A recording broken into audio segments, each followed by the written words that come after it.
go cold?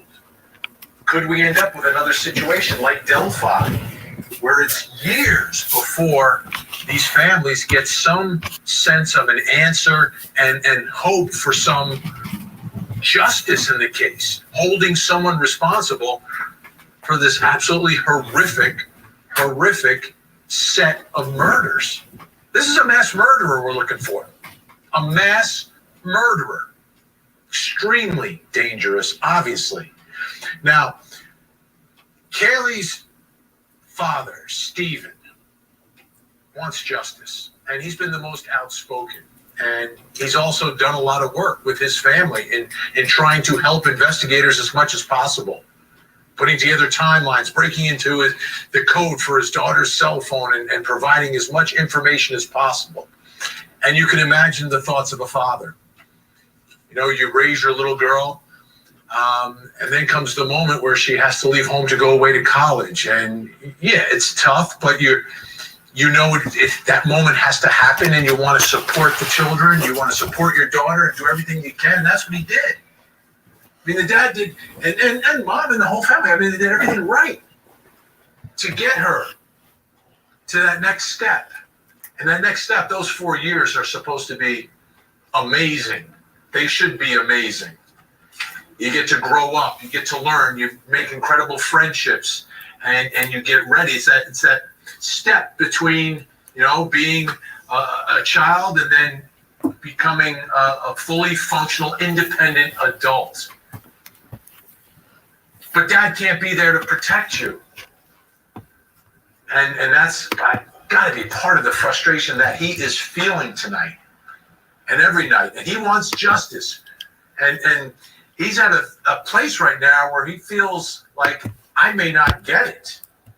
That I don't necessarily believe in these investigators and trust what is happening.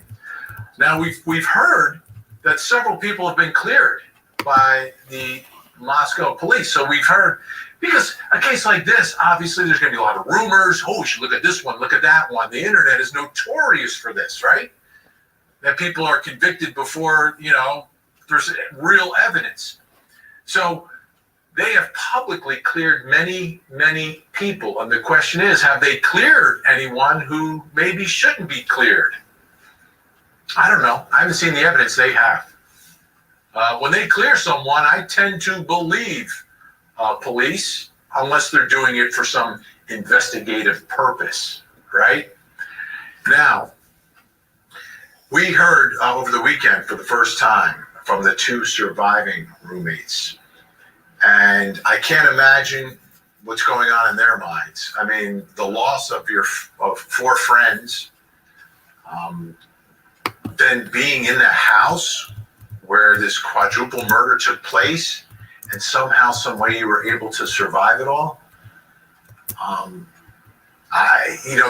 That's a difficult spot. Obviously, you're thankful that you're alive, but by the same token, that's that survivor's guilt that you're feeling. And then, everyone's waiting to hear from you. Well, they spoke over the weekend, and it was they wrote a letter that was read by a pastor, and I want to play part of that for you now, so you can hear the words of two of the roommates, the two who survived. To my four best friends who deserve to live a long, happy life, my life was greatly impacted to have known these four beautiful people. My people who changed my life in so many ways and made me so happy. I know it will be hard to not have the four of them in our lives, but I know Xana, Ethan, Maddie, and Kaylee would want us to live life and be happy, and they would want us to celebrate their lives. Maddie, Kaylee, Xana, and Ethan were truly all one of a kind. They all lit up any room they walked into and were gifts to this world. I wish every day that I could give them all one last hug and say how much I love them. And I think about the bond that they must have had, the friendships that are made in college. I mean, for a lot of people, these become lasting, lifetime relationships, and you become very close because you're living together, you're experiencing things together, you're growing up together in those final few years, and for all of that to just be taken away by this killer, is difficult. But we got a few things to talk about tonight, and a lot of focus tonight. We want to talk about where we are in this investigation and this relationship between a family, Kaylee's father and their family, and the level of frustration they're feeling in a murder and series of murders that took place on November 13th. And here we are in December, and it doesn't seem from the outside looking in that we're any closer to solving this, having someone arrested, someone held responsible. So let's bring in our guests and try to get some more information here tonight. Joining us tonight in New York City, senior reporter for the U.S. Sun, Luke Kenton, is back with us. In Woodlands, Texas, former senior special agent with the Drug Enforcement Administration and founder and CEO of the Global Security Group, David Katz, is with us. And also in New York, private investigator, founder of Black Ops Private Investigators, former New York City policeman, Manuel Gomez, back with us. Great to see everyone tonight. Luke, let me begin with you and the fact that we finally heard from the surviving roommates. This is emotional, and we've seen these vigils for the communities, the schools, the friends, the families. This has been a very emotional several few days here.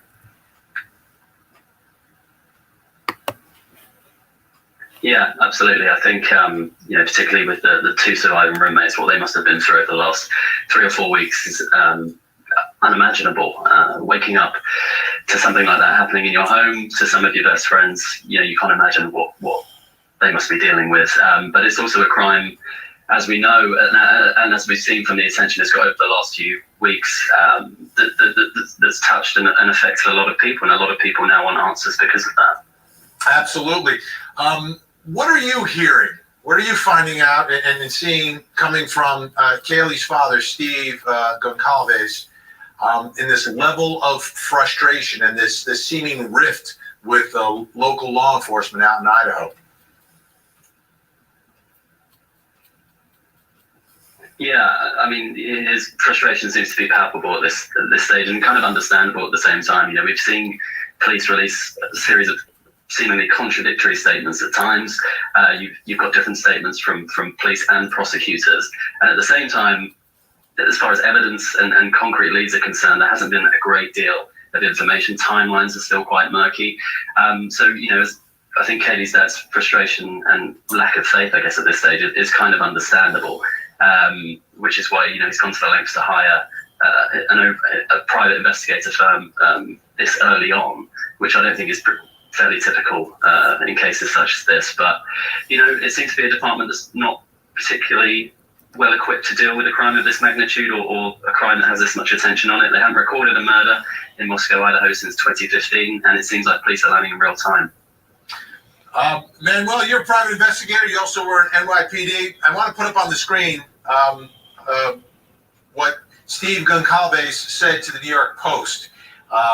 The grieving father of murdered University of Idaho student Kaylee Goncalves is working with his own private investigators because he fears cops in the major case are too, quote, inexperienced.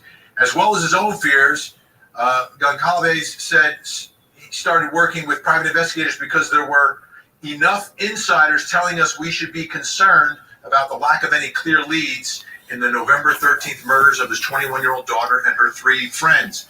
Manuel, your thoughts, your reaction to the fact that the family has already gone down that route and doesn't have confidence. How is that relationship now? Once the family hires a private investigator, how do private investigators work a case that are actively being worked by law enforcement? Well, I have to say, first of all, I agree 100% with the father hiring a private investigator. For the fact is that the police there have been dropping the ball throughout this case. From what I've read, this is not, in my professional opinion, and I've done numerous murders cases, one person that did this murder. And the reason why I say that is because these people were not gagged. They were not tied up. They were stabbed numerous times. Now, Kaylee and Madison were in the same room, and according to the mother, in the same bed, sleeping side by side. So the fact that Kaylee was stabbed numerous times, Madison would have woke up. So that tells me that there was someone holding Kaylee while she was being stabbed and someone was restraining her, because the body kicking those numerous times while they're stabbing, the other person would have woke up and screamed. So that's the first thing. So that's why I agree, one, on aspect that they hired a private investigator. Second, that the cops said that there was no threat to the community. Like you said before, this is a serial killer. He killed 4 people. They killed 4 people. That's my professional opinion. And second, that they were both sorority and fraternity members. Now, the fraternities and sororities, they're all prime suspects. Why hasn't their DNAs been checked? I know for a fact, looking at Ethan, the size of him, there is no way you're not going to tell me that that boy did not put up a struggle and scratch the perpetrator. Yeah, I did say that. Katie didn't scratch the perpetrator. Or Madison, okay? There is no way that none of these kids scratched that perpetrator. I can almost guarantee that it has to be DNA evidence. And this is why I agree 100% that this father hired a private investigator, because like the other investigator said, they haven't had a murder there since 2015, and they're playing hurry up and catch up to learn how to do this. David Katz, I want to put up on the screen the response from the Moscow Police Department in part of their update today. With the active criminal investigation, law enforcement has not released additional facts to the family or the public. We recognize the frustration this causes and that speculation proliferates in the absence of facts. However, we firmly believe speculation and unvetted information is a disservice to the victims, their families, and our community. The Moscow Police Department is committed to providing information whenever possible, but not at the expense of compromising the investigation and prosecution. David, what's your assessment so far? Here we are. Again, we go back to November 13th, a quadruple murder. And we don't have a publicly named person of interest or suspect in the case. And now we've got some friction with the family. Well, the frustration is understandable, of course. I don't blame the police department for withholding certain information. They can't do that without jeopardizing, in many cases, the investigation. I will note this. Earlier today, I was reading a few articles and conversations that the father had with various members of the press. And he mentioned that one investigator on a team was 26 years old. And my first thought was, I know guys who spent 26 years in homicide. So there's a level of experience. If the Moscow Police Department hasn't had a number of homicide investigations, if the state police in Idaho have not had a number of investigations, the FBI forensic murder is not it's not a federal offense except in very narrow areas. So we don't have trained homicide investigators. So from that standpoint, they may have good forensics, and I don't have any FBI forensics is great. But I think they profit by having someone who spent a lot of time working a lot of homicide cases, active investigations, and they really need to get their press department. They probably don't have a press department, but their media communication is not that great.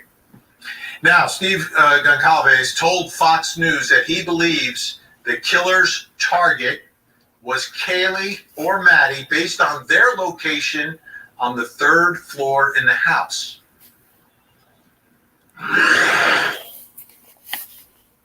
There's a couple things that tell me with common sense, but I'm not a professional, so I want to specify that. But they said the entry point was the slider or the window. It was in the middle floor.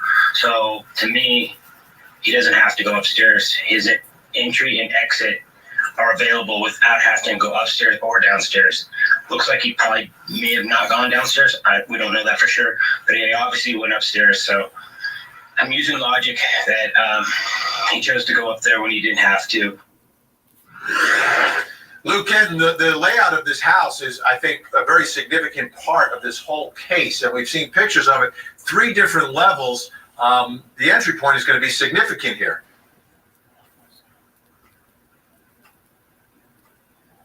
Yeah, absolutely.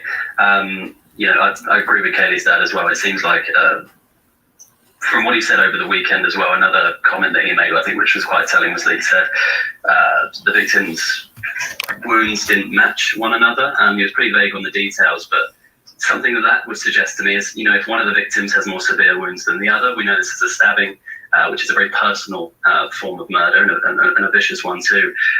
If one of those 2 girls who were slept next to each other had more severe wounds than the other, then it would point to the fact that this was targeted towards one of the girls, and then perhaps the other one was, innocent bystander, or in the wrong place at the wrong time, should we say? David Katz, I look at the house, and there's 3 levels. The 2 survivors who we heard the pastor reading their words, they're down on that bottom level where there is a door. On the second level, there's a sliding glass door that goes to that second level. Kaylee and Maddie are up on the 3rd floor. You've got to go up the stairs to get there. So if investigators continue to tell us this was a targeted attack, do you agree that the target would have been the 3rd floor if, in fact, this was a targeted attack? If the entry point is that sliding glass door? Yeah, I mean, look, this is all speculation. Everything we're talking about today is highly speculative. So because we don't have a lot of facts to work with. But I will posit this. Someone made a statement early on. They don't know whether the girls were targeted or the house was targeted. Not that I know what a house, they target a house. I'm not sure about that. But it could mean that the lights were on upstairs and none were downstairs. So perpetrator comes in and goes to where they know, where they believe people are. My gut feeling is that this was a targeted attack against someone, one or more of them personally. The number and ferocity of wound attacks, that may or may not be the case. Depends on where they are and what those wounds really were like. It could just be, I don't mean to be overly graphic, but if one person is fatally stabbed with the first blow and the other person is resisting, you're going to have more wounds. So, exactly. Exactly. It's hard to say, resisting. If there Exactly. were types of wounds, like mutilation types of wounds, then I would say that yes, there probably is a good indication that it was personal targeted to one particular individual. All right, guests staying with us. When we come back, we're going to talk about the people who have been cleared already by law enforcement, because Kaylee's father thinks maybe some were cleared a little too quickly. Also, coming up next hour. In Milwaukee. All right, brief intermission. Lot to digest. Once again, never a break. Whoo, mercy. I'd like to end to this story too. This is because this is becoming winded. This will not go any longer. Thank you all so much for joining me. Brief intermission. Very sad story. Very sad story. So how do you feel about him going to get a private eye?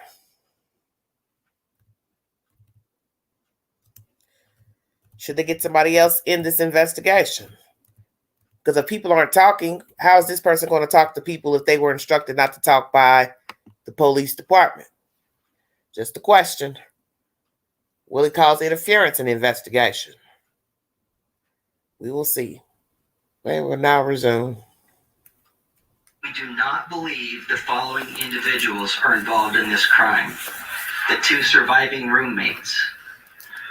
A male seen at the grub truck food vendor downtown, specifically wearing a white hoodie. A private party who provided rides home to Kaylee and Madison in the early morning hour of November 13th. So there's the captain talking about some of the people who've been cleared in the Idaho quadruple murder. Again, I want to put this up. This is from the Moscow police homicide update. Again, people not believed to be involved. 2 surviving roommates, the male in the grub truck surveillance video we were all talking about in the beginning, the driver who took Kaylee and Madison home from the grub truck, the male Kaylee and Madison called numerous times during the early morning hours of November 13th, any individual at the residence when 911 was called, and the individual on the lease who moved out of the residence before the school year started. That was this so-called 6th roommate who was not there. Now, going back to that New York Post interview with Kaylee's dad, he said that he admitted that he also fears that a hoodie-wearing man spotted lingering near his daughter and her best friend, Madison Logan, also 21, was ruled out too quickly for killing the pair and their 2 friends. Some people came to us and said that he's out of the country. He didn't take a DNA test, is what Kaylee's father told the New York Post.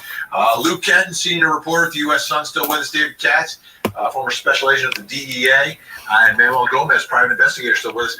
Luke, So the father is saying, hey, look, take a look at this video again, folks. This guy, why was he cleared? It seems like he was cleared too quickly.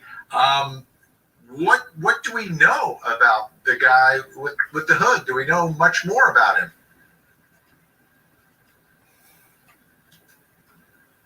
I mean, as with so much of this case, there's a lot of speculation about who that individual is. There's been a lot of chatter online that he was a member of a frat party on campus who was kicked out recently. It remains to be seen if that's true. But, you know, it does seem awfully quick for police to rule out any suspect, considering he's among the very last people to have seen the two girls alive. We don't know what his alibi was. The family don't seem to know that either. So I think sharing some of that information with them might help to ease some of the tensions. But, you know, it's incredibly troubling if he has indeed left the country, as that comment would suggest, and not supplying DNA in a case that seems to have so few leads at the moment. It's quite alarming to me. And we're kind of still in the semester. I don't know if he's dropped out, if he's not going to school anymore. But again, I don't even know if he left the country. This is what the dad is saying. Manuel, so if a private investigator's on the case and dad's like, hey, this guy was cleared, but why was he cleared? Is that something that you think the private investigator would start tracking down and trying to find out more about this individual if he's been cleared? Absolutely. The fact that he left the country indicates that there's some possibility of some type of criminality. Now, again, that's speculation, but the fact that he left the country right after being talked to by the police puts him as a suspect.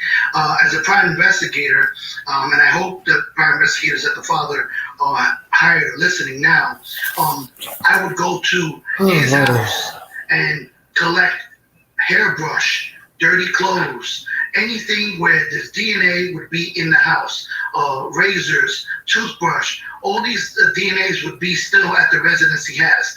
At the residence, if it shows that everything has been taken out, then I would go back to the police and report it that clearly this guy should be considered as a suspect, and the family should consider tracking him down to whatever country he went to. The problem is that now that he left America, extradition becomes harder, and most cops won't go out there. But guys like me will. So I hope these guys do. Yeah, David Katz, let me ask you this, because this is something a lot of people are wondering about too. Is there a time where you are going to publicly clear someone even though you haven't really cleared someone? Well, I mean, there could be some tactical investigative reason why they're just saying the person is not, maybe the guy did flee and they want to keep the person at ease. I don't know why we accept the fact that this person is overseas. Exactly. Thank you. Gossip. People gossip. If you're clearing somebody, you have to look at how let me give you an example. Let's say you take this fellow that is in the hood, and someone says, yeah, well, he actually worked at the hospital, the 12 to 8 shift. He works at the front desk. And after that, where he's seen there, he reported to work. And we have him sitting at his desk for 8 hours straight during the time the murder was committed on tape. Then if they wish to make that public, we'd say, okay, now I understand why they cleared it. But now they just say they cleared it, and someone says he went overseas, he dropped out of school. We have no idea. And again, once you have these facts that are unverifiable, exactly, how can anyone really make a solid judgment? Yeah, and Luke, you know, as we studied that video that night, and he obviously was the first person everyone was like noticing, because you see him in the hood, he's behind him. When Maddie and Kaylee moved to the other side of the food truck, he moves to the other side of the food truck. When Maddie and Kaylee's ride shows up, they leave, and then as soon as he notices that they left, he leaves. You know, that was the reason everyone was looking at him, but then he was very quickly cleared after all that, because here's the other part of the video that we're watching. It looks like there's a little potential back and forth as well, but there's a lot of people here. I've got to suspect that all of them have something to say about what was actually happening at the food truck that night. Yeah, that's the big yeah. Yeah, for sure.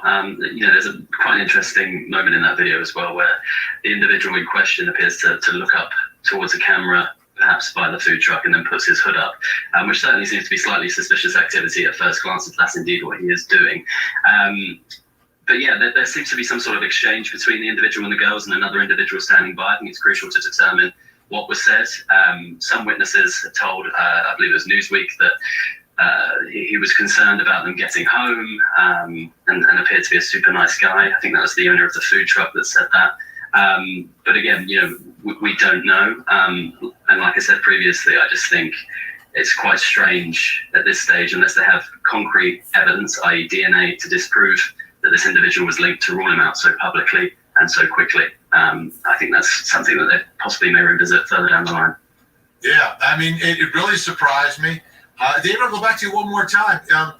When there's a very public case like this, you don't want people to be, I guess, publicly a public target. If everyone's talking about them. So if you can clear them, I can understand why you would want to clear them, like the roommates, like other folks who have some connection to what everyone is talking about.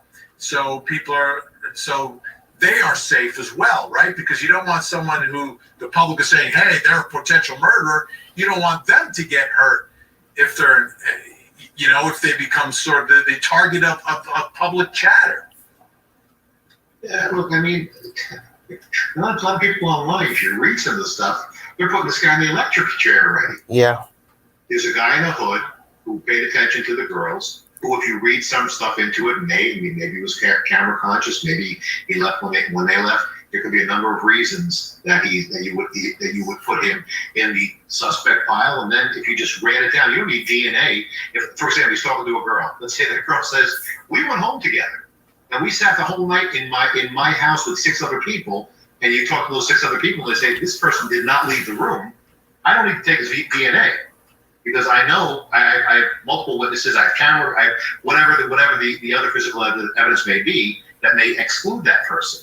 I just wish they would make it public so we could talk about something that might be, actually, something that's still a controversy. Absolutely. All right, we've got much more to talk about in this case. We'll continue our coverage all week long here. All right, everybody. Thank you so much for following the content. Core TV is the source. That was a brief video with Vinny Politan and his guests. I'm going to chop up what was said, and then I'm going to play a little bit of audio from other content from earlier this evening. Then I'll check out of here. Thank you for joining me. Hold on. All right. CCTV's mentioned from this grub truck event. Get my notes. So many. Lord have mercy.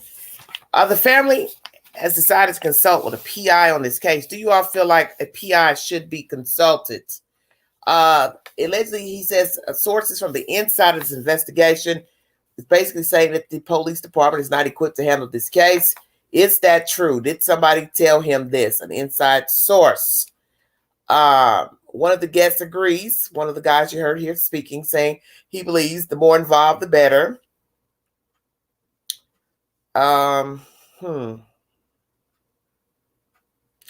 One mentioned about 2 of the kids being in the bed together while one's being stabbed. Let's just say Maddie was first. We don't know. Kaylee possibly could have woke up, or vice versa. How was that going to work out? 2 in the room. Because 2 were found together. So somebody had to be screaming, hollering. One's being held down. What is the other one doing? I mentioned that the other day in my commentary. Make it make sense. 2 in the bed. One's being stabbed. What is the other one doing? Why is the other one running out? Did the other one try to make an attempt to get out? The fact that some feel like this wasn't a threat to the community, the police department, especially in the beginning, naturally it is a threat. This man in this commentary says, of course it's a threat. He's a serial killer. He's already killed 4 people. I do agree. He's not been apprehended.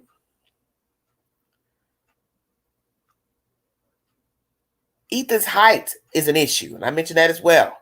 He had to put up a fight, so possibly DNA is under the nails of Ethan and the other kids. Because Ethan was a big guy. He was not a small person. So naturally, he would have put up a fight as a man. He's being assaulted by another man or suspects the man has done something, seen him maybe with a knife, blood, whatever. He would put up a fight, praying that DNA evidence has been left behind. 2015, the last murder. So this will go to the fact that this is a small department. They have not had a lot of cases to have seasoned detectives on the police department. The police is giving an update. I read you that said information during my last broadcast, and it was mentioned in this one. Feel free to follow this department on Twitter to get the actual wordings. But they're basically downing any type of speculation, the process of what they're doing. They do not want to give out information as not to taint this investigation. Naturally, no suspect has been apprehended. Friction with the family is mentioned also with this investigation and police department. One guesses. Number two, don't blame the police department for not sharing.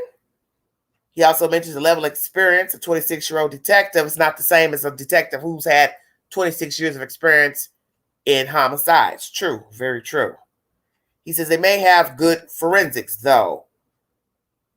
But naturally, this department has not had a lot of homicides. He also recommends them finding a good media communications person, PR, because they have sent out conflicting information to the general public. Once again, Mr. Gonsalves' comment about the perpetrator going upstairs is being mentioned in this audio, and it's conflicting the information because 1 minute he's releasing information to make it appear that wounds don't match pertaining to the two girls, I guess, versus the other two kids. So if we're to believe that Kaylee got the worst of it, it could be a multitude of things depending on the wounds. As you heard in this commentary, if she fought back, did not, she fought, she's going to have more wounds. That's just common sense. I don't care where the person was stabbed. You're fighting back, that's more stabs because the person is trying to stop you. You're trying to stop the perpetrator. So where are all her wounds? It's probably everywhere. I'm not here to argue where they are. Naturally, he has seen his child, so he's entitled to his perception of his child and what information they've given him pertaining to the crime scene. And naturally, I'm assuming that the police are the ones to tell him that his child and her friend Maddie were found in the bed together. But there's some difference of wounds. So what really happened in that room? What was the target? Who was stabbed first? Who was stabbed last? What other things took place in that room? I brought you that commentary before.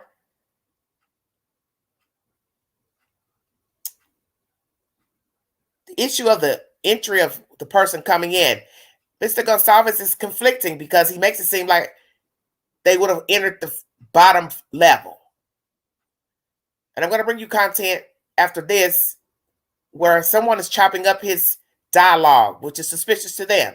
Now, I've had one or two people mention in the chat, and I do not ride with accusing any of the parents as culprits, but I'm going to bring a professional who's going to say that his commentary is suspect because it is weird to say, why did the suspect go in this entry? Well, you're not the killer, so therefore the killer would say to you, let's be truthful, I went the way I wanted to go in. I went the way that I could get in. I went the way of getting in without having to break a window, break a door down. Maybe I was invited in. So I went in the way I chose. So this is why his words are conflicting. 1 minute you're making it seem like one had more wounds than the other. Then you're questioning that possibly what? He went through the bottom door. Why did he go through the second level? Why did he go to the top floor? Well, if your daughter was a target, then that's why he would have went up there. But if indeed your daughter was not living there, then I can see why you would question him going up there. But then that don't really make sense either, because then one would say, well, he went up there because he knew Maddie was up there. So was Maddie the target? I'm confused at where he's trying to send the inference.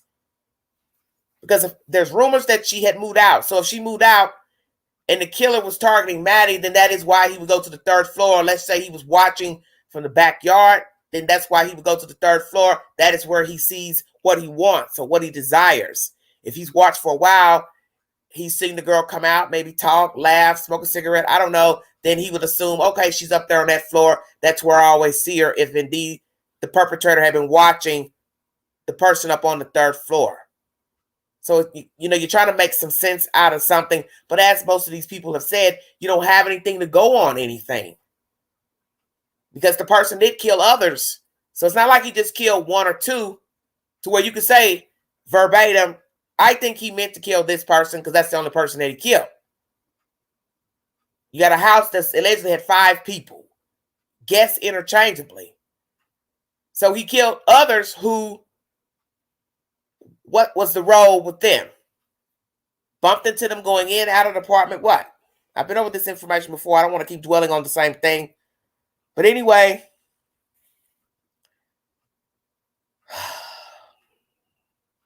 as I said, if the perpetrator didn't have a key, he entered the way he saw fit. We also saw a ladder on the side of the building. I'm going to throw that in there. Did the perpetrator take that ladder and move it over to that window on that night to get in? Or was that a ladder that's been there in the same place since before the deaths of the kids? Somebody in the chat said it was the police's ladder. I don't know. I really can't see why the police would bring their own ladder. That really makes no sense. Because once you make entry to the house, there were kids there, the remaining 2 who lived. That was their way into the house, so the police wouldn't need a ladder. That doesn't make any sense. You also hear inference about lights being on in the house. Perhaps the perpetrator was watching, so he went where he saw lights on. So then one would wonder, was this random or targeted? If he was watching lights in the house. Why this house? Why these people? Naturally, resisting arrest. Oh my God. Forgive me for that. Resisting the perpetrator would bring more wounds. You hear someone in this audio say this. Also, the same guy says another form of intentional homicide, intentional target, if there was mutilation done to a particular person. So was Kaylee more mutilated than the other kids? Disfigured face, disfigured chest, growing area. You get my drift. Was she disfigured? I could see why her father would had her, have her cremated. Excuse me, I'm a little tongue-tied this evening. Because if a person is disfigured, you can't look at their face in a casket. So it would be no purpose of an open casket. And that is very horrific to even think about. People being cleared. You've heard the parents mentioning this in live interviews. They are curious to why the people are cleared. But know that in an open investigation, just because a person is cleared, it does not mean that they can stay cleared. Depending on the evidence that is brought into an investigation, the detectives can always go back in, police, whomever, police, state police, FBI, can always go back in to reinterrogate the person to question anything new that they came across or found out. And as you know, in most investigations, some people are cleared and then they get something else, footage, CCTV cameras, eyewitness account. Then they go back to the person. Hey, we need to talk to you. We need you to come in. And then they go in and let them know what they got. Ask them more questions to see if they can get a confession about what they have. They toy around, the tactics that police use when they got something on you. And then this is at the point when most will probably say, I don't want to continue talking to the police. I want a lawyer. Go on, so on and so forth. The people that are clear, the 2 roommates, the Grubhub truck guy, the driver that took the kids home, the person that moved out 6 or so months ago, the guy that Kaylee called so many times, and the person, whoever was there with the 911 call the morning of the discovery of the bodies, whoever that is. Naturally, some of these people may be cleared through CCTV footage. They've been verified through cameras that they was going in an apartment, house, condo, a job. I don't know. Let's see. The fact that there's rumors circulating about a new person or one of these other guys that was standing there with the hoodie on, that he's left the country. Some people saying he's well off, family's got this and that. You know, the Queen don't care about none of that stuff. Who's to say he didn't already pre-plan a trip? Africa is the last place I would be running. And if he is a Caucasian male, do the math. Lots of places you can go and run where there's no jurisdiction from any country. Africa would probably be the last place I would run, whether I was African American or I was a white person. Stay woke. Maybe his parents were going on vacation, decided to invite him to go because of all the things that have been going on. I don't know. Somebody says there's no DNA being given by the guy. Well, that was up to the detectives to ask him for DNA at the beginning of this trip. Of this scenario. And yes, police do not have to tell the truth about who's cleared and not cleared, as to, once again, preserve the investigation. So I don't know what's going on with this alleged person that has went out of town. I don't really care because I don't know anything about the story. I don't know the people. The police aren't telling us anything. And it seems like to me that a lot of people are just picking random people to throw daggers at. Now, you entitled to interpret the grub truck video how you see fit. He was in the corner. The girls were talking. One's moving back and forth. They move over closer to the truck. He moves over. Maybe he did like one of them. Maybe he fancied one of them. Had he followed them that night from another bar, place? I don't know. Bring the footage. Then we can see if he's followed the girls most of the night from club to club, bar to bar, business to business. I'm trying to get an understanding of how the grub truck is set up. Naturally, it would probably be at the street. There's a curb you can see, concrete, businesses in the back with windows. So possibly this grub truck was parked on a public street. So now if you want to say that he followed them or somebody followed them from one of those locales, he would have to drive his car somewhere close to jump in it in order to follow the girls. If he don't know them, don't know what car they're getting into, don't know the people that they're riding with, don't know where they're staying. I've already said this during my past live streams. How would he know where they lived? Extradition.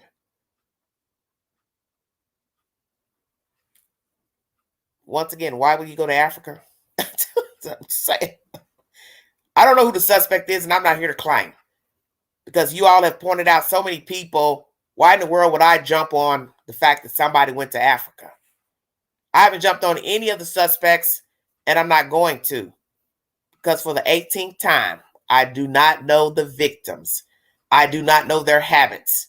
I do not know their friends. I don't know anything about frat houses, sorority houses, who called 911 from a football field. It could be anything. Somebody could have got their car stolen. Somebody could have had an altercation with their boyfriend, girlfriend. Why does it have to have anything to do with this case? They lived near a college campus. They lived in a small town. They lived around a lot of apartments. 9 times out of 10, college kids lived over there. So because the police was called 2 blocks over does not mean it has anything to do with this case. And to feed off of that means there's something wrong with you. To just try to loop any situation that you heard about in the town and try to tie it into these murders. We don't know who the perpetrator is. We don't know if he's a serial killer already. Don't know if he had violent offenses before. DNA and CODIS. So far, we don't know that because nothing's come back. Although you're hearing it on Nancy Grace Different People, the police hasn't told us anything about CODIS. A suspect, a profile. So when you hear these other people saying, well, his name ain't in CODIS. Well, we can assume that only because the police didn't come back and tell us. Hey, we found this DNA in CODIS, whoever he is. Oh, this is his name, excuse me. So they would have told us that. So maybe they're getting it because there hasn't been an announcement that the DNA was found in CODIS, and naturally the DNA was found in CODIS. We'd already have a suspect.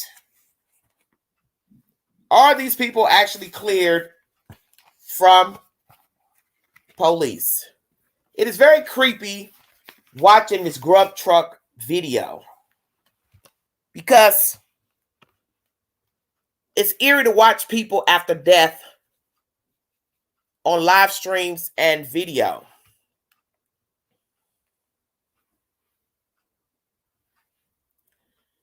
Very, very scary because the person once had life in them. So once you see that they're moving about, talking, doing whatever they were doing before death, hours before death, it's very creepy. And it's just something I hate looking at because it's kind of like, man, this person was once breathing, laughing, talking, having fun. Did they feel anything odd that night? Did they feel anything strange that night? Was somebody following the kids, watching the kids at the bar, the grub truck? I don't know.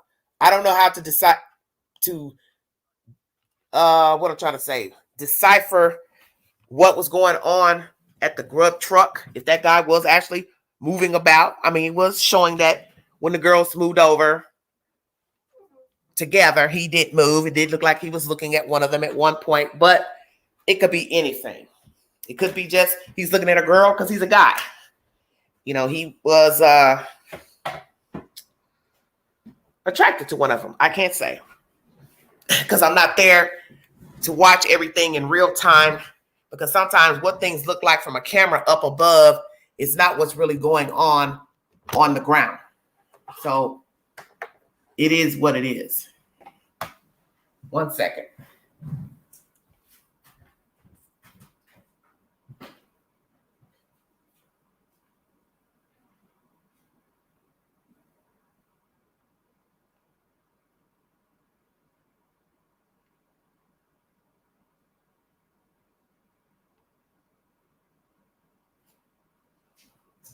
Okay, that's basically my commentary from the court TV video. Thank you for joining me. If you'd like to donate to this great network, $McGanty, 129 Cash App, all super chat stickers are welcome during this live. Thank you, Skylar. Thank you all for the donations. Let's get to some commentary that's been uploaded because there's a lot of information being uploaded pertaining to this case. Once again, it's like they're uploading stuff every day, something new every day. See, just like now, something's new uploaded now from News Nation. You can't keep up. It's like they're talking to people around the clock because there's just something uploaded every 5 seconds. I will play the said commentary. Hold on 1 second. Trying to find everything I want to bring to you. Please check out my last video pertaining to Shanquella Robinson. Her mother was interviewed by Nancy Grace. Thank you so much.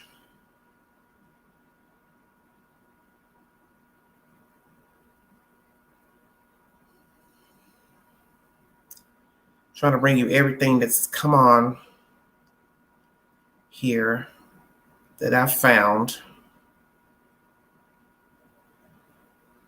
I've got a lot to play. Oh, Lord, I didn't know I was going to have this much.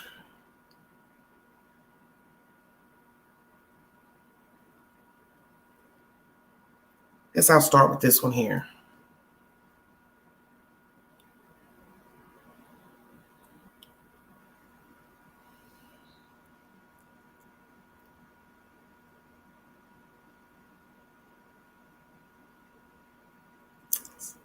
One second.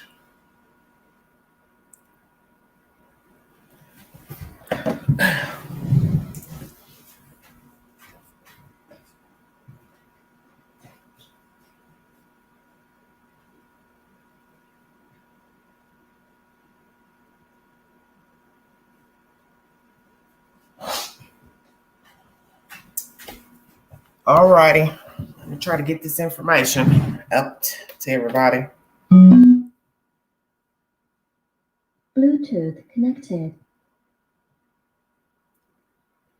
They're kind of a near proximity to this gate. Great to have you here. You have been with us throughout this story, and it's been 3+ weeks now. And it does feel like there's a degree of lost support from the public watching this case, perhaps some skepticism over how this investigation is being run. Where are your thoughts on that? Well, Sandra, I think that it has been 3 weeks. This is a more complicated case than all of a sudden have, I call this aha moment, where you have an immediate suspect or suspects that are kind of a near proximity to this case. You kind of round them up and it kind of moves forward towards prosecution. This one's a bit more complicated. We've talked about this before with regard to the crime scene. The evidence being collected needs to be processed. I do say that the fact that police have not been communicating is good for a couple of reasons. It's not good for the family, and they're not good for the community. But from a investigative standpoint, it A, doesn't provide information to the killer or killers, or it doesn't provide information to people who are potentially be interviewed, where they're could be polluted by things that they say. And thirdly, Yes, it very doesn't true. pollute the prosecution, which is very key in this, is they need to keep their eyes on the long game here. And that is when they catch the person, and I believe they will, hopefully sooner than later, they need to look for a prosecution and make sure that nothing's been tainted or could be used to reverse a prosecution. You against sound that person. optimistic and hopeful that the investigation is progressing, I do. and hopefully we will learn more very soon. Bill, we're learning a bit more about the possible point of entry for this suspect. We can put up sort of this diagram that shows the Idaho home, off-campus home floor levels. The first floor, the second floor, the third floor. It appears that Kaylee Congalva's father believes that the suspect chose to go upstairs. He believes that the girls upstairs were targeted because of the point of entry on the second floor. The suspect chose to go upstairs. Mm-hmm. And certainly this has merit. And there's something around, we've discussed from the beginning of this case that there may have been some targeting, that this was not just a random crime, because there were two other people in the house that were not victimized. And if somebody was in there to kill as many people as they could, they would have gone through the home and killed everyone else. And the fact that Father has pointed out this access on the Great second point. floor does kind of jive with. Great point. 2 people were survivors. So why were those 2 left? Because you could argue this point 1,000 ways. The father feels like, well, if they were watched, then I guess they went upstairs. But then his words don't match. That's why that people are saying he's conflicting. You're saying, well, what? They went through the second floor and went up to the third floor because what? That was the only way they could go in. But then you try to make it seem like, well, they could have went in another way. We know they could have went in another way. They could have went through a window. They could have went through the front door. But if I don't have any way to get in through the front door, I don't have a way to get through the windows. I'm not trying to break out windows. I'm not trying to jimmy the windows without being seen. I don't know who's got cameras, doorbell cameras. I'm not going to break out the window. I'm going through the easiest access that I've chosen. So perhaps that is the way that the perpetrator went in, was the second floor, the backside, which is ground level, second floor. But you got to decide how the perpetrator knew that the girls were on the third floor if we are to believe they were the targets. See, that's the issue. How did the perpetrator know to go to the third floor? Were these 2 girls the targets? Are we to judge what the father's saying about wounds? Was one killed 2 different ways, battered, beat, and stabbed, and strangled? What? One was just stabbed? What is the truth about the bodies? Because when you start talking in circles, people are curious and they're going to want to know. Macabre as the story has become, he can't continue to keep talking in circles because it's just making the situation worse. And grieving he may be, but you're also being disrespectful to the other people because they're dead, they're not coming back, and their families are left here to grieve for them. So there needs to be some respect in the terminology pertaining to who went where, why this person went up to these stairs. Well, those other families are probably thinking the same. Why is my child dead? You know, is my child dead because of your child? Somebody wanted your child dead, or somebody wanted Maddie dead? Well, how's that helping me? I got a kid to bury. I've buried a kid just as well. So his words have been a bit sharp. And to me, disrespectful because there's other kids that are dead. This is not a case about one person deceased. So the motive, whatever it was, the perpetrator still killed other people. So we got to decide who was the target. But in the end, it doesn't matter because they're dead. See, it depends on your interpretation. And I can say that now, after listening to the father and all these conflicting stories, I am beside myself with this case. It's becoming daunting to me to even talk about it because now it's just going in a circle. With what police have been looking at over the past couple of weeks. We've seen them on the hillside behind the home. Right. They've been examining that point of entry. And I think if we're looking at this as being a hypothesis, it certainly leads credence to it. And I'd also say the police, though, do need to also, and have been, I'm sure, keeping an open mind to this, because once you start looking at one particular aspect of this, you can kind of put blinders on. And I'm sure they're trying to look at a kind of a broad spectrum of potential suspects and reasons why these 4 young people killed. This is so brutal for a father to even imagine this. But Kaylee's father, as you just saw in that interview, appeared on Lawrence Jones Cross Country, and he goes on to hint that his daughter's wounds were significantly more brutal, also indicating to him, he says, that perhaps she or her friend that were upstairs were targeted. Listen.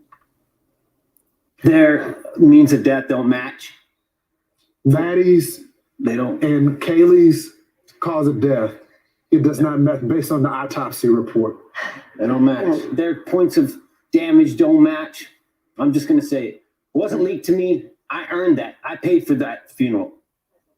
Just so heartbreaking for his parents, what they're going through. But he seems to be drawing some conclusions based on what he has been told from police so far. What did you make of that? Yeah, I think, it would concur with the other elements of this hypothesis, is that if they were the targets of it, that this was a very personal type of attack and assault. Certainly we've talked about at the beginning of this, where stabbings are up close, personal type of assaults.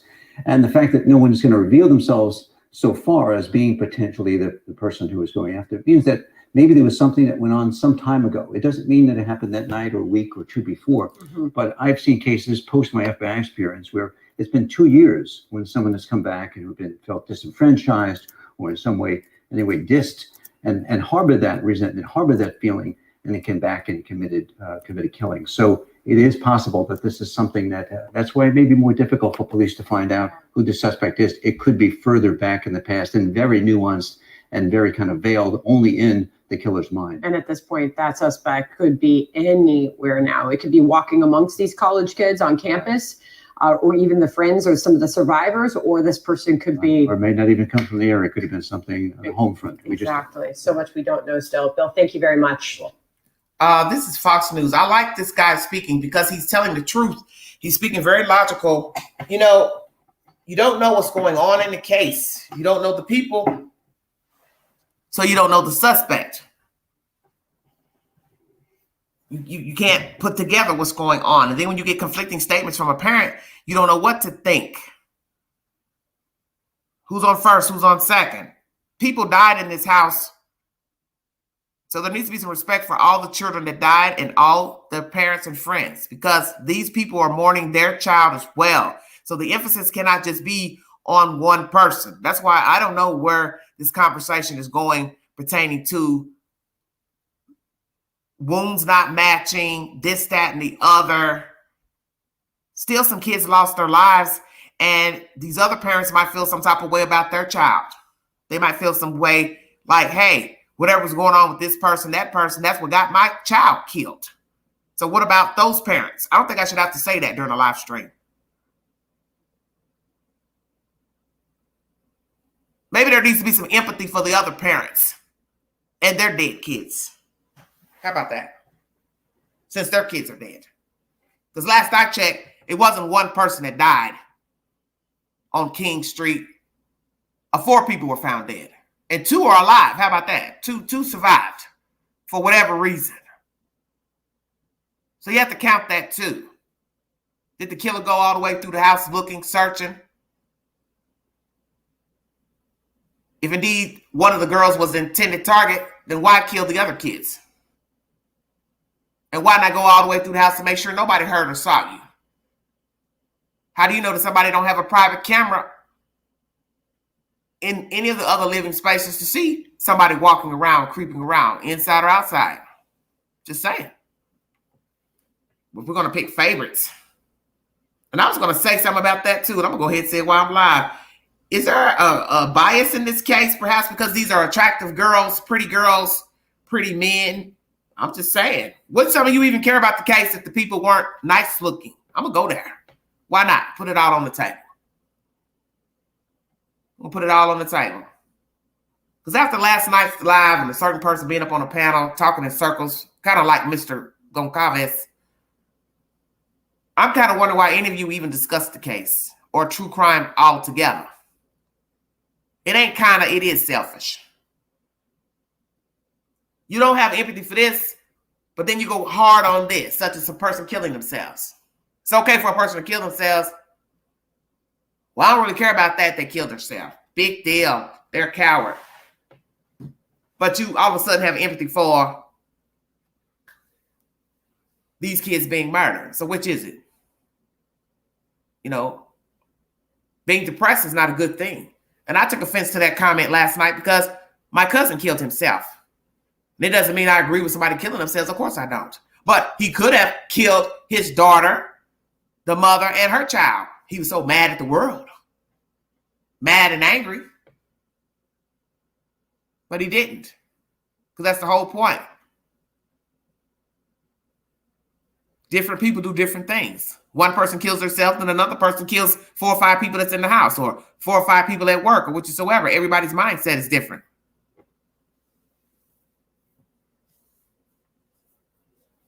Well, he's not just speaking for Madison. I mean, Kaylee, he's speaking for Madison too. Didn't you just say that, Maddie? He's speaking for both of them. You just said he's speaking for both of them. So which is it? He's speaking for one or he's speaking for two? I got empathy for everybody. I got my feelings in check. I've been checked my feelings at the door. Yeah, that part.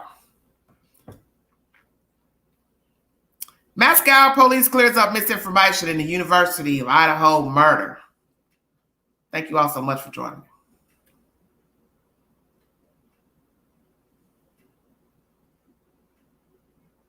Yeah.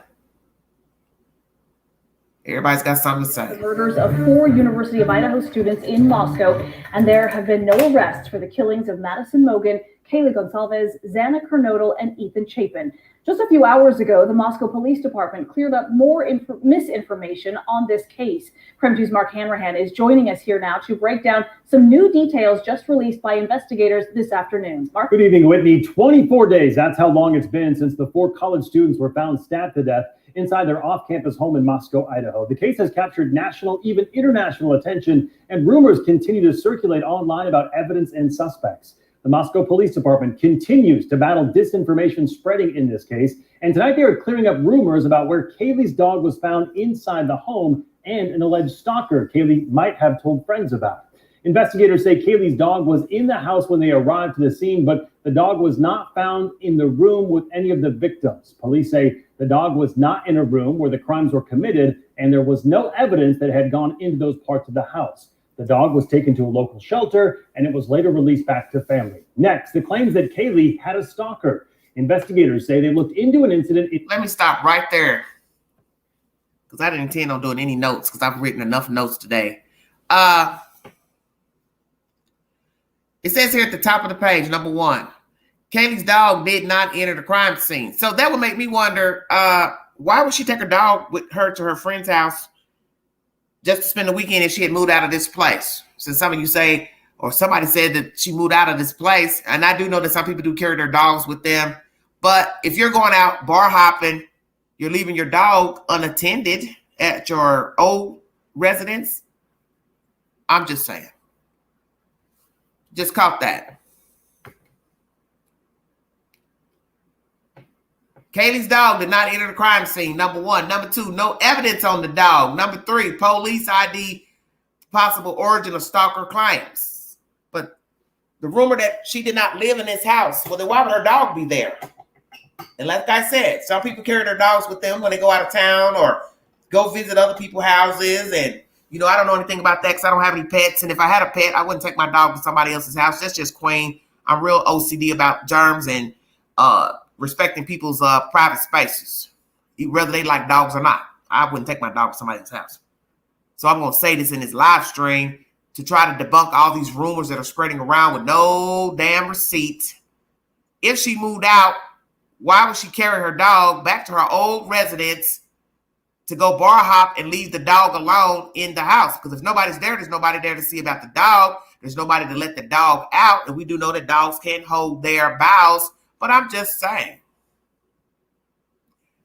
Yeah, a lot of things are based on rumors. People passing rumors and putting them in different platforms and chats. I'm not indulging in any of that because I don't know any of these people. And I'm not passing any rumors and I'm not banking on a suspect, a motive. I'm just here to bring you the information from the news. As I said, everything that's brought to the news is also a version. It's also a version. So it's up to your interpretation of the information.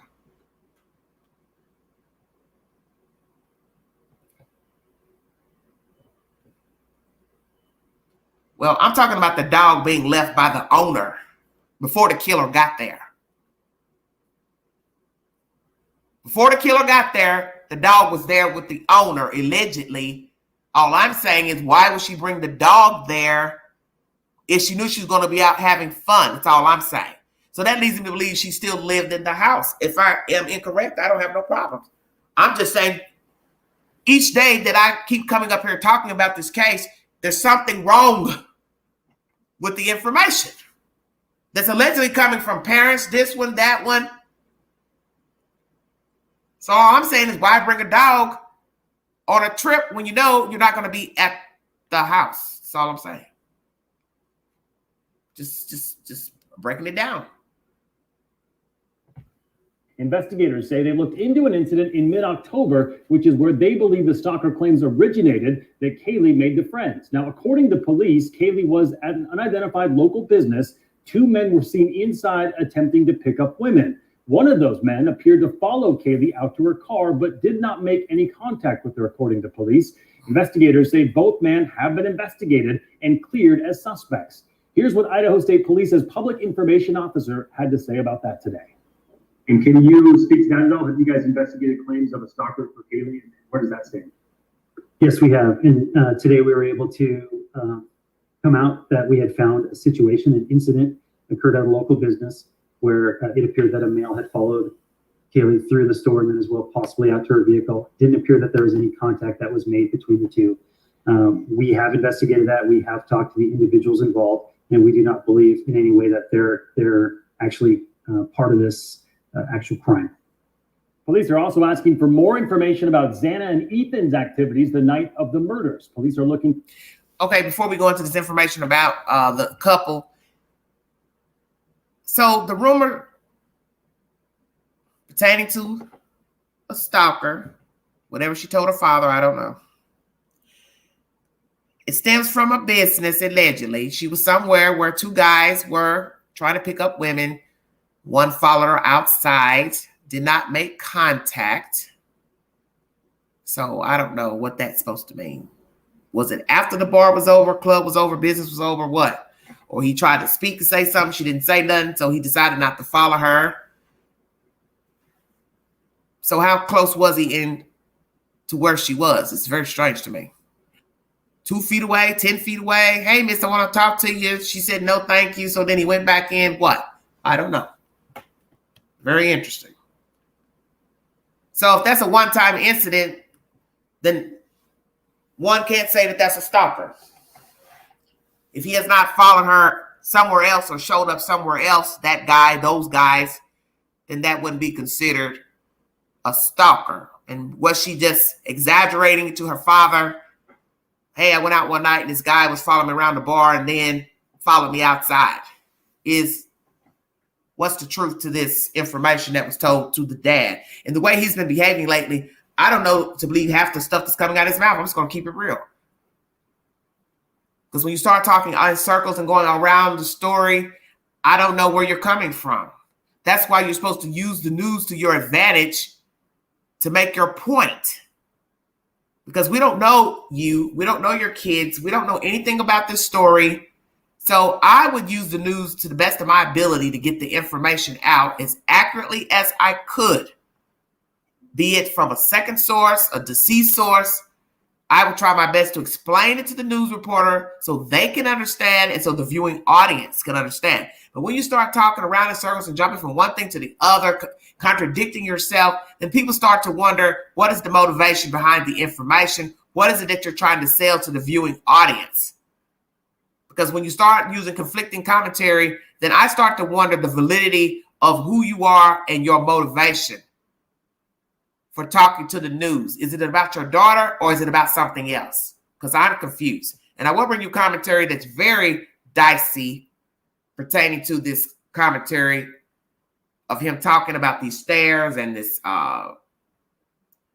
the perpetrator going up the stairs. I don't understand any of that. And quite frankly, I'm tired of talking about it already because I just don't understand the point of the conversation. Ethan's activities the night of the murders. Police are looking for any insight into their movements and behaviors between 9 p.m. and 1:45 a.m. when police say the two arrived back at the house. Police say they believe the pair were at a Sigma Chi fraternity party that night, and the house is just a short walk away from the home on 1112 King Road where they were killed. Any detail, no matter how small, they say, could be the key to this case. And finally, I asked Aaron Snell, the communications director for ISP, if they feel better about their case today than they did on day one. He said, absolutely. They do feel better about their case right now. Meantime, if you have any information about Ethan and Xana the night they were killed, you're urged to contact the Moscow Police Department tip line. It's 208-883-7180. You can also send an email to that address right there on your screen. All right, I'm standing here in front of the federal. All right, sorry about that commercial. It's very interesting information. You can also send an email to that address right there on your screen. Look what happened out there at Camp Hope. They went to that neighborhood and stole everything that wasn't tied down. I don't know what that is. I thought this was a part of the news. I guess we're just talking about different things. All right, that's more news that's in their general area. I thought it was going to be about one storyline. Okay.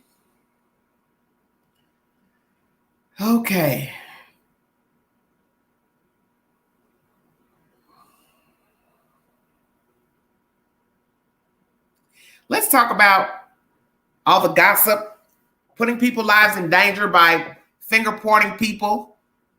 You can cause somebody to lose their job, anything. Let's just say all these people keep gossiping about who's the killer, and this person has a job. Next thing they know, they go to work, they're fired because some idiot decides to believe the gossip spewing on the internet about them being a suspect in a murder. Now, no information has been brought forward by the police. Police aren't coming to the job asking questions. Pookie Ray Ray did this, Bubba. But you have somebody gullible enough to keep listening to all this drama, and the next thing you know, somebody's fired. Let's talk about that. News Nation is the source. I'm Brian Enton, live in Moscow, Idaho tonight. The murder mystery has reignited the murder here. The online sleuthing community who gained notoriety during the search for Gabby Petito in 2021. We are talking about the armchair detectives, people who sift through social media looking for any possible clue. And in the vacuum of information from Moscow police, their voices are louder than ever. Here's News the Nation's Ashley Banfield.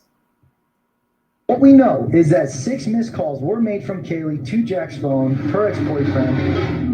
From the start, amateur investigators shared their theories on the Moscow, Idaho quadruple murders. The case has gripped the nation. People are craving as much information as possible, trying to put the pieces together themselves. I'm going to talk about the Slayings in Moscow, Idaho. I'm wondering if it was a friend, not one of the roommates. This is just as pretty much everybody talking about this case. Pure speculation. Partly fueled by a lack of information from the police. Everybody has an opinion and they want to come out and say it. And so what that does is that detracts from the public's ability to trust the information that's out there. Police have always had to work around rumors. They sift through leads, discarding the hoaxes and the hearsay to try to get to the credible tips. But the sheer volume of tips in this case could take a toll on police resources. But they could also crack the case. Nearly 500 digital media tips have come in to an FBI page dedicated to the case. The Moscow police are on rumor control, both on their website and during their news conferences. Often, the rumors get started on social media. Okay, I have no qualifications to be speaking on the Idaho murders other than the fact that I just had been keeping up with them. And this is my theory on multiple parts of the case, okay? Social media sites seizing the moment, setting algorithms to gain traction on the Idaho case. TikTok posts with the hashtag Idaho murders have more than 90 million views. Reddit forums with 27,000 members, and private Facebook groups, each with tens of thousands of people, are all talking about the Idaho murders and are ripe with wild speculation, many delving into Kaylee, Xana, Madison, and Ethan's own social media accounts. But these crowdsourced investigations can also ruin lives as they track down so-called suspects on their own. First, it was the young man in the hoodie seen at the food truck in a video that surfaced days after the murders. Police were flooded with questions about who he was. I think a lot of people were curious about that person. We were able to identify him. Police have since cleared that man, but online sleuths soon turned their attention to a new suspect, a neighbor of the victims named Jeremy Reagan. He's a third-year law student at the University of Idaho and gave a TV interview about the comings and goings at the house where the kids were murdered. He admits that he'd given a nervous smile while talking about the crime. Some viewers took issue and made him a target. Soon he moved from target to suspect, and it was open season on the internet. People online have just been ruthless. They went through and gone through all of my social media history over the past decade, partly because of all the reports that the people had sent in about me and the interview I did. Reagan has spoken with the police and even volunteered his DNA. But when he didn't hear back from the officers, he simply went to the station himself and gave police a sample. But as amateur investigators continue to dig deep into his personal life, contacting his friends and his family, Jeremy is now so concerned that he carries a pistol for protection. Amateur detectives have had some success before. During the Gabby Petito case, social media hashtags exploded with billions of views. It was social media users that put many of the pieces together and gave police strong clues as to where to look. Back in Moscow, Idaho, with every day that the 4 murders go unsolved, the online investigative community is sure to grow. Each wanting to be the cyber sleuth that unlocks the mystery and solves the crime. But at what cost to the professional investigators and to the public? Thank you for watching. Go to newsnationnow.com. At what cost? To finger point people that you do not know are involved in the case, suspects. Many people have jumped on the bandwagon. Different people that they think harm these children. You go from the grub truck to the neighbor. Some may think it's the roommates, new boyfriend, old boyfriend.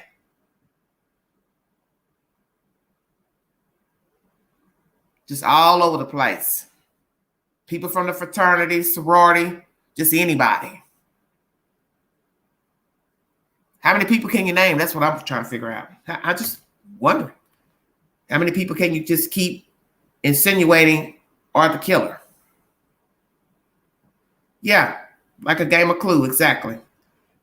Like it's not even serious. Oh, that's his friend. Oh, she knew him. Oh, he did it. She did what? She know her? Oh, she did it. Just anybody. Don't even care. No respect. Very sick. All right, trying to pick up all the information I can pertaining to this storyline.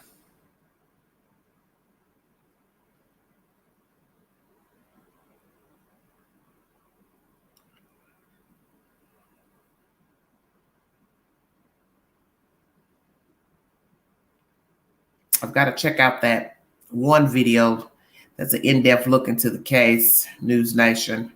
I got to check that out. So I want to make sure I'm bringing everything up to date that I've found pertaining to this story.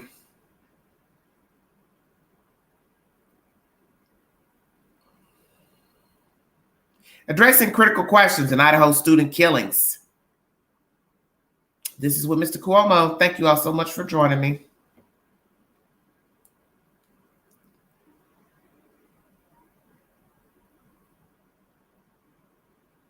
Well, it's only changing because the father won't stop talking.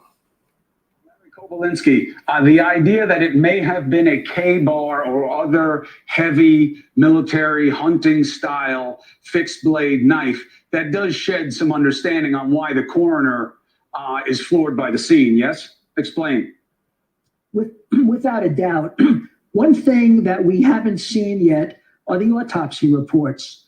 And the autopsy reports are going to describe each and every blow from that knife. And from that information, the coroner is going to be able to say the knife is either serrated or no, it's straight edge. The coroner will be even able to say the width of the blade. Is it 2 inches? Is it 1.5 inches? Is it 3 inches? What they cannot do is tell the length of the blade because once you put the knife in, it can go different distances. You can't really measure that in a body, but there is some basic information that you can have, and I think that's why the police are focusing their attention on a type of knife based upon the width of the blade and whether it's serrated or straight edge. TJ, you've seen so many fact patterns like this that have confusing aspects to it early on, especially. The one that I can't get my hands around yet is what happened the next morning with the other roommates who survived. Why they survived, why they weren't targeted, we don't know, whether it was just dumb luck or happenstance or choice. But the call, someone's unconscious, how did they get in? Did they call other people or friends to come over? How do you understand that part of this? Well, you really can't understand until we start getting some information from law enforcement. And I know the family is totally frustrated. Yesterday, there was information that came out that they wanted to hire a private investigator, and why I guess to say that I'm in the spotlight now.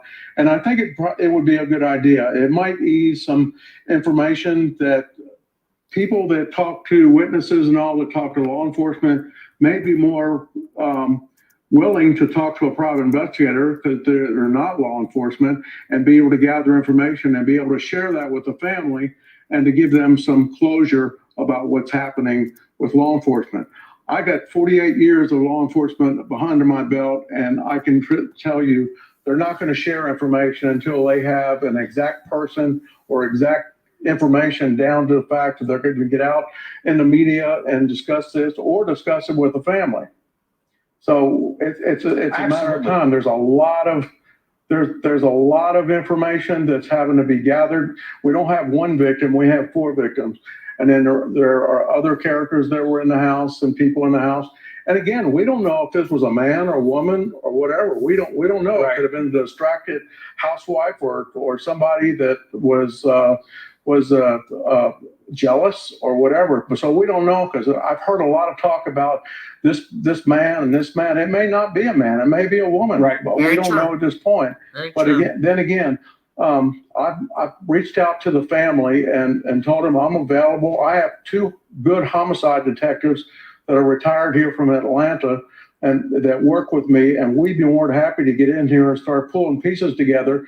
And if we learn something that's new and credible, we'll turn it over to law enforcement. But I think it would help the family quite a bit that they know they have somebody that they can trust and somebody on their side that can help them and move forward on their behalf. And the one thing that you know very well, and in fact, everybody on the screen right now understands that may be new for people at home. All these families want, of course, they want answers. They want their babies home. They want their loved ones home, to have them, to bury them, and to have that moment and closure. It's very, very important in these situations. And the time between when that happens and now is an eternity for them. And you have to appreciate that pain in everything that transpires. Hey, thank you for watching. All right, that's Cuomo, who is now on News Nation. That was on the top of the screen. Why were the 2 roommates not harmed? You also heard in this commentary, was it a woman? The assumption is that it's a man. Brutality can come from anybody. They have the willpower to kill. That's the whole point of murder. Many women have killed. Many women have killed. Imagine if it was somebody that they invited over and they thought they were cool with the person, and the person was allegedly maybe sleeping on the couch and maybe brought somebody else. Tag team type duo, guy and girl, girl and girl. So you don't know, because nothing's been revealed in this case. But many women have rode the ride with men in homicides. That's been proven. That's not fiction. There are many women who are in penitentiary today for killing. And a woman can be unsuspecting if the person has their guard down. Stay woke. Now, Ethan was a big guy.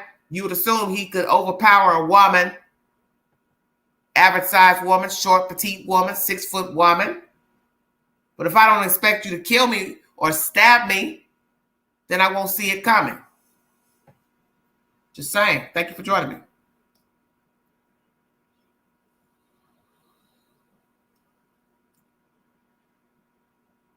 Uploaded 42 minutes ago. Former FBI profiler. Don't overinterpret new details in the Idaho murder. All right, here we go. Bringing you the latest developments. All information is in the YouTube queue and posted to my community page. For being here, your perfect voice in this, growing mystery. These new details are significant, and I wonder how a mind like yours would process them. The fact that one of these girls had far worse injuries than the other, and yet was sleeping in a room that wasn't hers in the middle of the night when these murders happened. What do you make of that?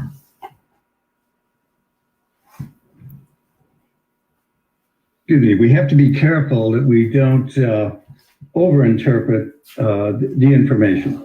And one hypothesis is that she was targeted. Perhaps that may explain the number of wounds that are excessive in her. But I've had other cases where I've worked with multiple murders where one victim has been subjected to the most violence, and turns out that wasn't the targeted victim. It was the person who had put up the most resistance.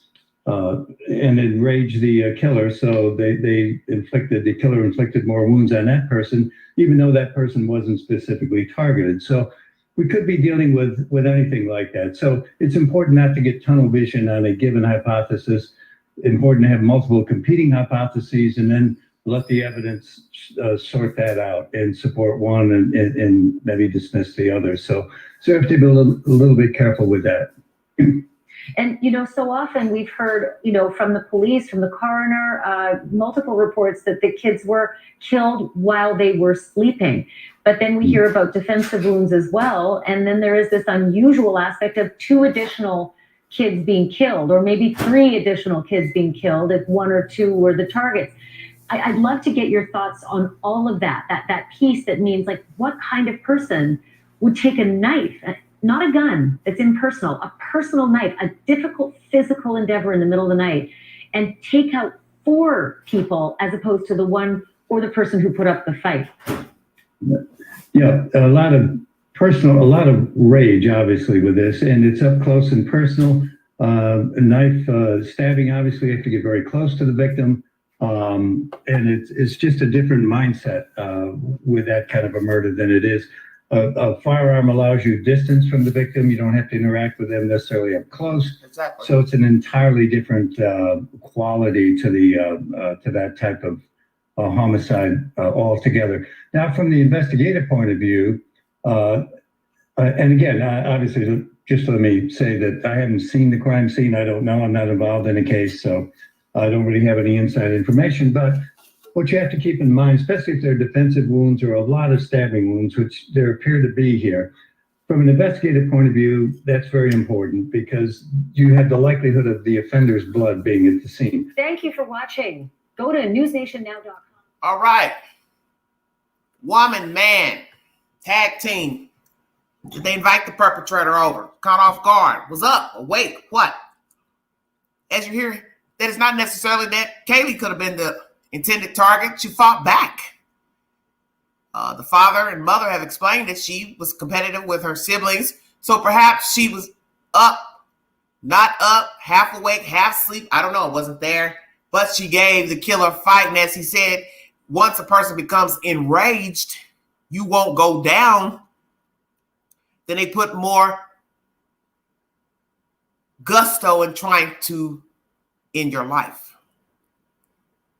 Is it perhaps that Kaylee Gonsalves was not the intended target, that she just gave the killer a fight to the end, which is why she sustained more injuries? Don't know. Thank you for joining. Very interesting information. Very interesting. Don't overinterpret the information. That's so very true. Let's see what else I have here. There was something I wanted to play by Fox. This is something that's very interesting, and I won't hold you all much longer. Newsmax is the source. This guy, I've played him before. Jonathan Gilliam is a former FBI agent, and he gives some very, chilling insight to the killings and explains what to expect next in this investigation. This information is from Jennifer Coffin-Daffer's Twitter page, ex-FBI agent. She's been giving commentary, and I totally concur with things he has to say. He's very intuitive with his information and assessment of homicides. Thank you all so much for joining me.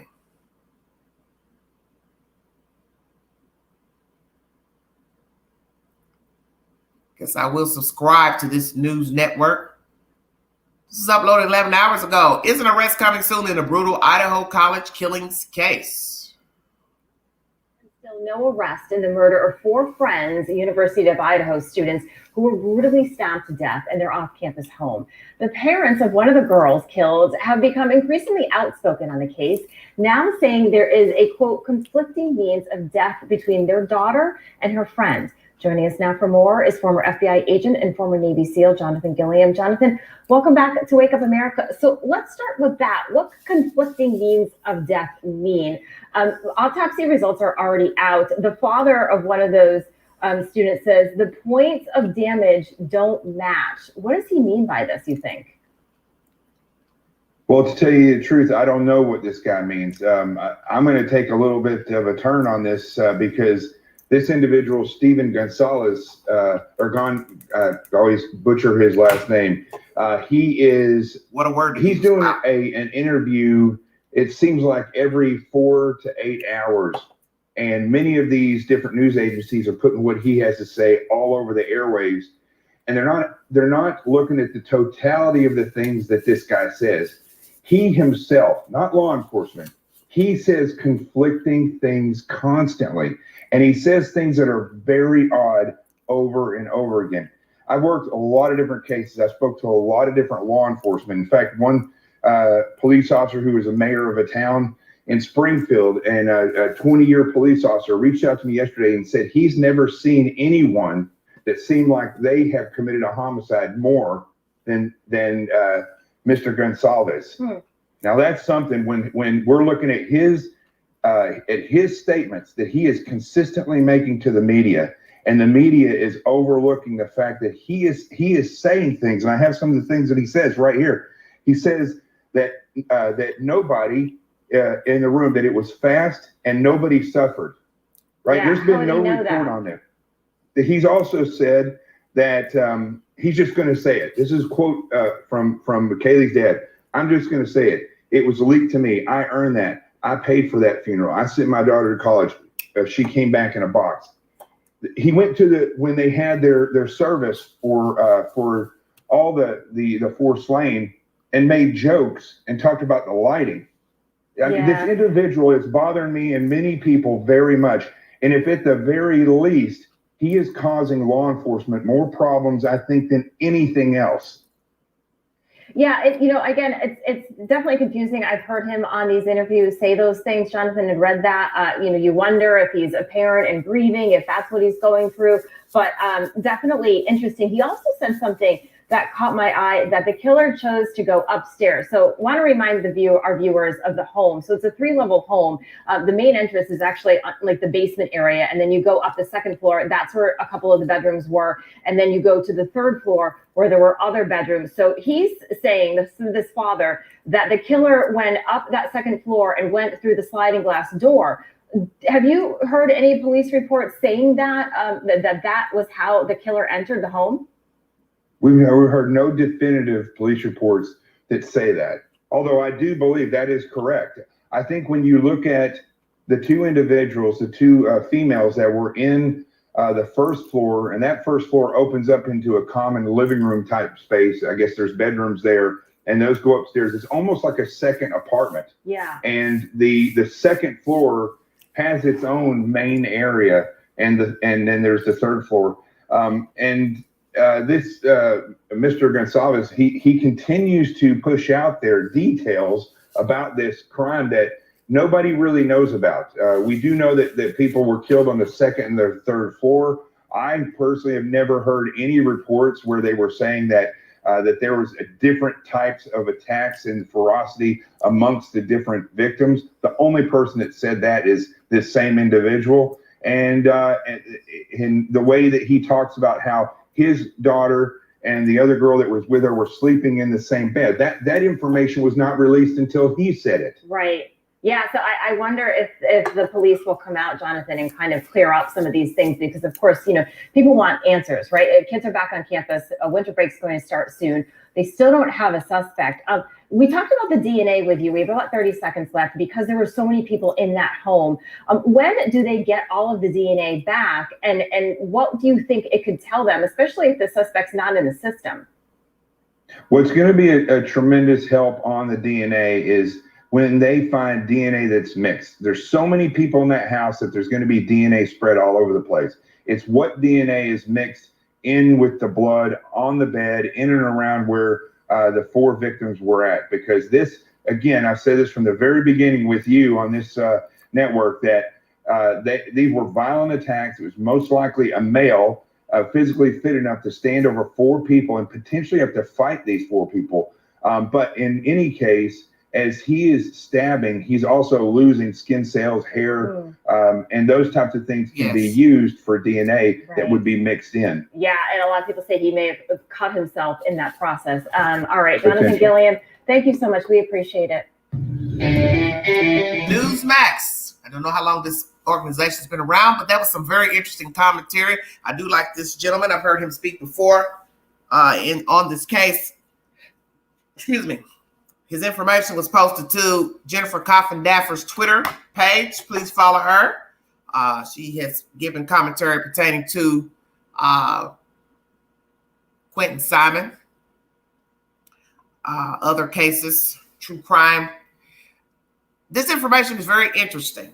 Uploaded 11 hours ago. Is an arrest coming soon in a brutal Idaho killings case. The father has been conflicting in his commentary, so you don't really know where he's trying to take the information. 1 minute we're thinking he's trying to say his daughter was the target. I don't know. I don't really know. Then he questions why the killer would go up the stairs from the 2nd level to the 3rd. Well, obviously he assumed whoever was up there that he wanted to kill was up there. Then you have to think about the knife the person carried that they used. Wasn't your standard type cutting knife. Then that means they brought it with them to inflict harm, to kill.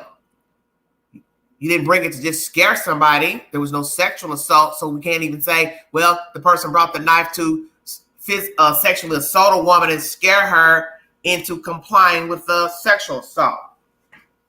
Because allegedly no sexual assault occurred. So one would have to use deduction that he took the knife there to kill the people there. It's a very wicked story. But his words are conflicting. I'm not here to argue about Mr. Gonsalves. Let me make that clear. The problem is his wording of things. It's misleading people because we don't know the point of his commentary. Because you can't ask, why did the person go up to the 3rd floor and in the same breath try to insinuate that your child had more wounds, to insinuate that they were the intended target. It can't be both. So what are you saying? She was the target, she wasn't the target. You think she was the target, you don't think she was the target. Because the question why the person went upstairs doesn't even make any logical sense. The person went upstairs because they wanted to inflict harm. Whether it was a random, voyeuristic person, or the person knew the kids, the victims, knew of them, close to them. The point is they carried a weapon, a heavy weapon.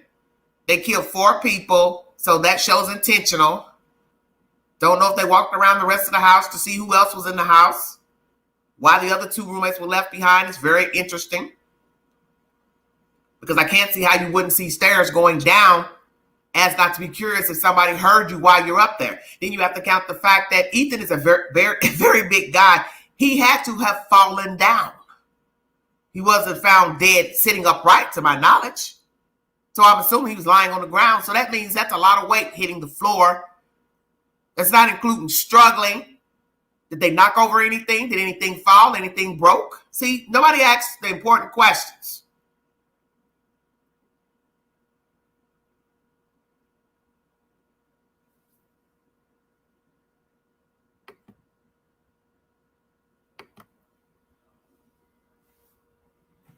Was there a struggle or just straight stab to the front, stab to the back? We've asked this 1,000 times when talking about this storyline. But you have to ask all those questions because, one, we don't know anything. The police is not telling us anything. So naturally you speculate on who the culprit is, what happened in the house, entry point. But the one thing that was strange in his commentary when he said, basically trying to make it seem like they were supposed to go through the front door. Well, why would they go through the front door if the front door wasn't accessible? They didn't have a key code, didn't have a key, then they went in the way that they chose. So all his commentary as of late is very peculiar. And this is why I said it's best not to speak. Because if you can't gather your thoughts properly, then don't say anything. Don't say anything. Because the commentaries, they do not, the way he says their wounds don't match up, his commentary don't match up.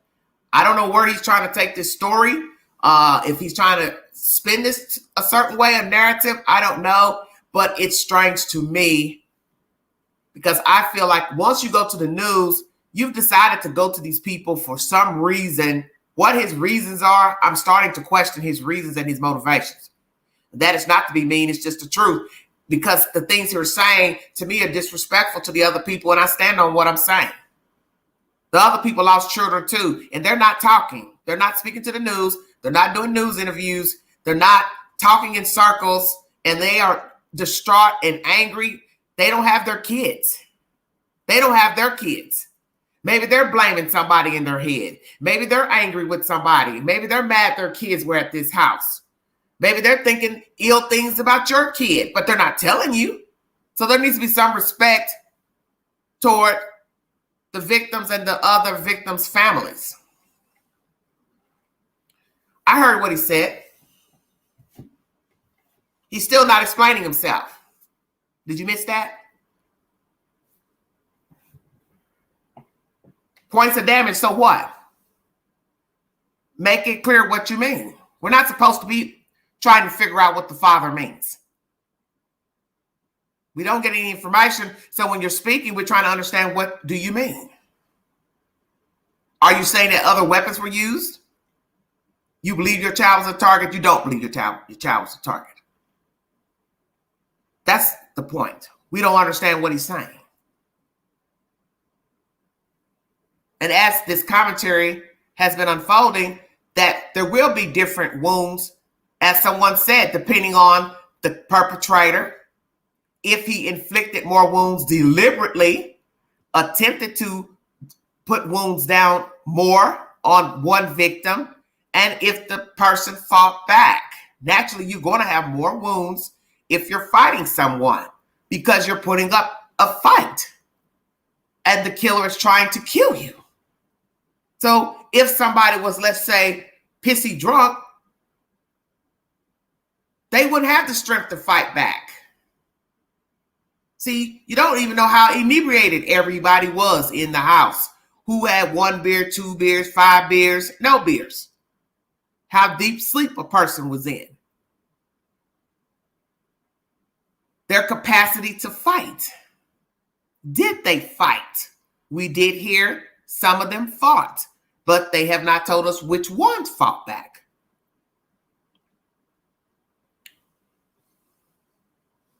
So it's just a question of what is the message he's trying to send to the public. That's what I'm trying to figure out. What is the message? Because I don't understand the message.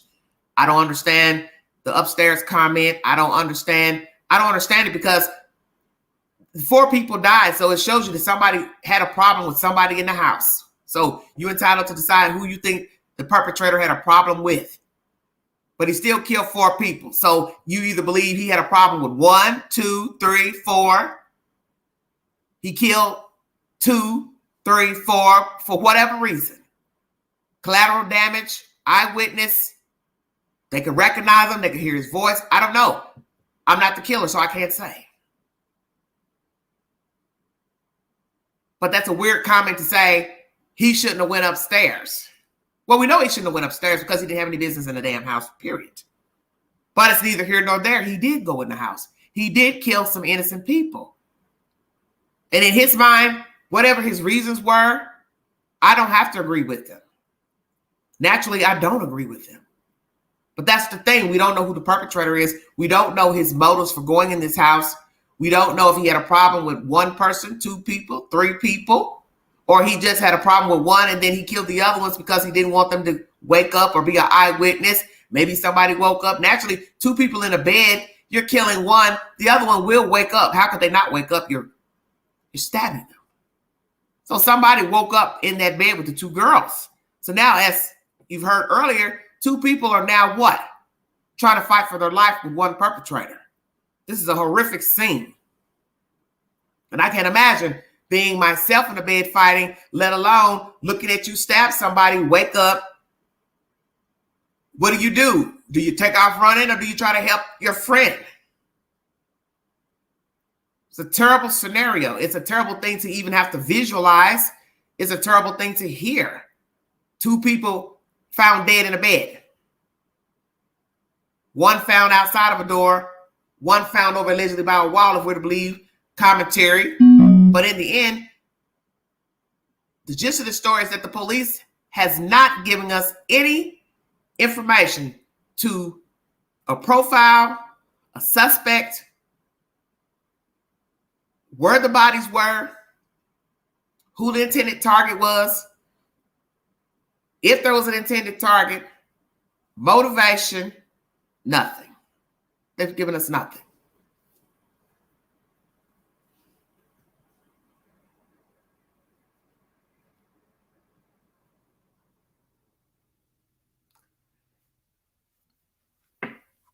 That's the said information. Newsmax was the last source pertaining to that. And as you heard, this man who is ex-law official, Navy SEAL, I believe, he had some strong commentary about Mr. Gonsalves, that his commentary was strange to him. And this is somebody who worked in law enforcement, who would have more experience than Queen and anybody in this business. And it's not to say that his assertions are accurate, but like he said, he and others have listened to him speak, and they had never heard anyone speak using his terminology as a grieving father. To them, it sounded like somebody who's committed a crime. And I get that. So that's the reason why they tell you have to think before speaking, because maybe the image you are portraying is not the image you want to portray. Whether you are grieving, upset, you do need to think before speaking. That's why a lot of times they tell you not to talk. Because if you're not good at explaining yourself, it's probably best you don't speak, or you let somebody else speak on your behalf that can get your message across in a proper and dignified manner. Because at this point, I don't know the message that Mr. Gonsalves is trying to relate to the public. I have no earthly idea. I don't. Because I don't understand anything that he has said in these commentaries about weapons and matching and this and that. And my thing is, if there's something bothering you, just say it and then be done with it. Because you've already gone to the news, to different news agents. You might as well just go on and tell the people what it is that you want them to know and be done with it. You're already open Pandora's box. Just be done with it and say what you want to say. And that would be the end of the story. Now, Donna, here you coming here doing the same damn thing. Okay. Wow.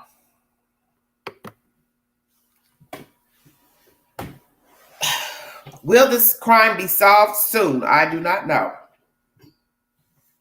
I'm praying for resolution because it's getting out of control with the he said and the she said and the conflicting stories from the parents. And like I said, to me, disrespectful because there are other dead people and there are other families that are grieving.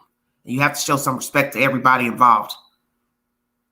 Police giving their statements pertaining to this investigation with the he said and the she said, accusations pointing to different people, throwing different people under the bus. You all are not considering the livelihood of people that people have to work and navigate in the world. So it's disrespectful to point the fingers at innocent people. You can get that person hurt. You could cause that person to spaz out, start acting out, kill themselves, anything. You don't know how vulnerable people are. And you would not want people to be pointing the finger at you because you knew of somebody or you lived next door or you lived down the street or you were standing next to a person that turned up dead just because you were standing next to them at a bar or you were at the Taco Bell in the line behind them. You wouldn't want it to happen to you, so you should not do it to somebody else and partake in that type of behavior. It's disrespectful. And the YouTubers that are doing it, you all are vile too. And one of you particularly, you just as a hypocrite. Because I watched some of your content, and I'm going to go ahead and say it on the live because I'm queen. 1 minute you got something to say about how people treated Dinah McCarter in the Quentin Simon case, but yet it's okay for you to put up a video pertaining to this new he said, she said of a suspect. Well, how's that different? Explain it to me.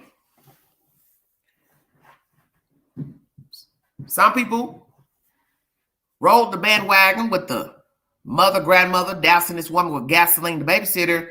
But yeah, you can make a video about the gossip going on down or out there in Idaho about different suspects and put them up in the limelight in the video. To me, that's the same thing as what was done to Dinah McCarter by Billy Joe Howe.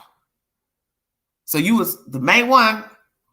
They shouldn't be talking about her. They should leave that lady alone. Oh, they run with stuff.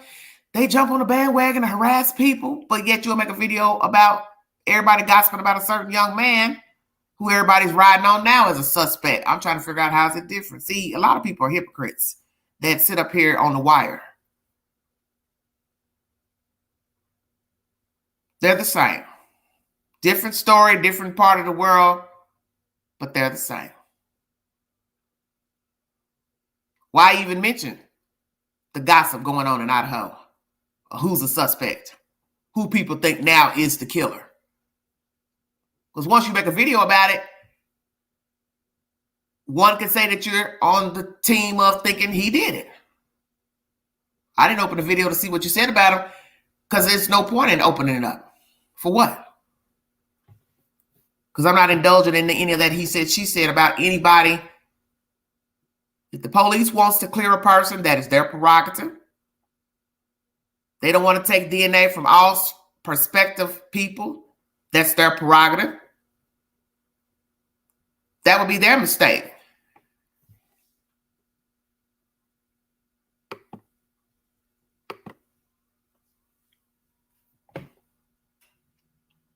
That's their mistake.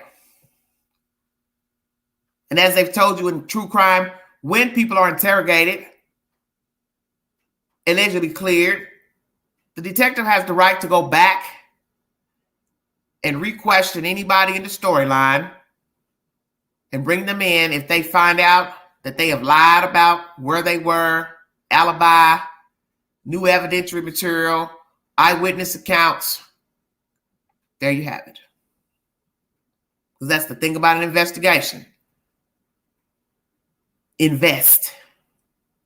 They're investing in finding out information in the story. It's ongoing, so anything could change at a given moment in an investigation. So how it looks today may not look that way 2 weeks from now, 5 days from now. Who doesn't look like a suspect today may look like a suspect 5 days from now, 2 weeks from now, 1 month from now. And sometimes people do go undetected as suspects. And yes, they are right there underneath the nose of family members, friends, detectives, but they have to have something to go on. And then there's that rare circumstance that there could be some favoritism because of who the suspect is, maybe their connections in the world, parents, family members, and they don't get thoroughly investigated, let's say. But I'm not here to indulge in any of that because I don't know any of the people in the story. I don't know the victims. And I would assume that the victims know a lot of people. You're talking about 4 people. So therefore, you're talking about 4 separate entities, 4 separate attitudes, dispositions, 4 separate lives, 4 separate sets of friends, separate family members, acquaintances. And I'm sure all of them hung together, had mutual friends. As you heard the one guy speaking at the celebration of life, he knew all of them. But you don't know everybody that they've talked to and dealt with. That's the point of the story. Each person has his or her own story to tell, even after death. And that's something I have not heard is, who are these people? A few words, she's nice, he's nice, this one wouldn't hurt anybody. I don't know why somebody would kill her, kill him. That's what you're supposed to say. Who wants to, it's your child. Your child's dead. So you're supposed to say, I don't know why somebody would kill my child.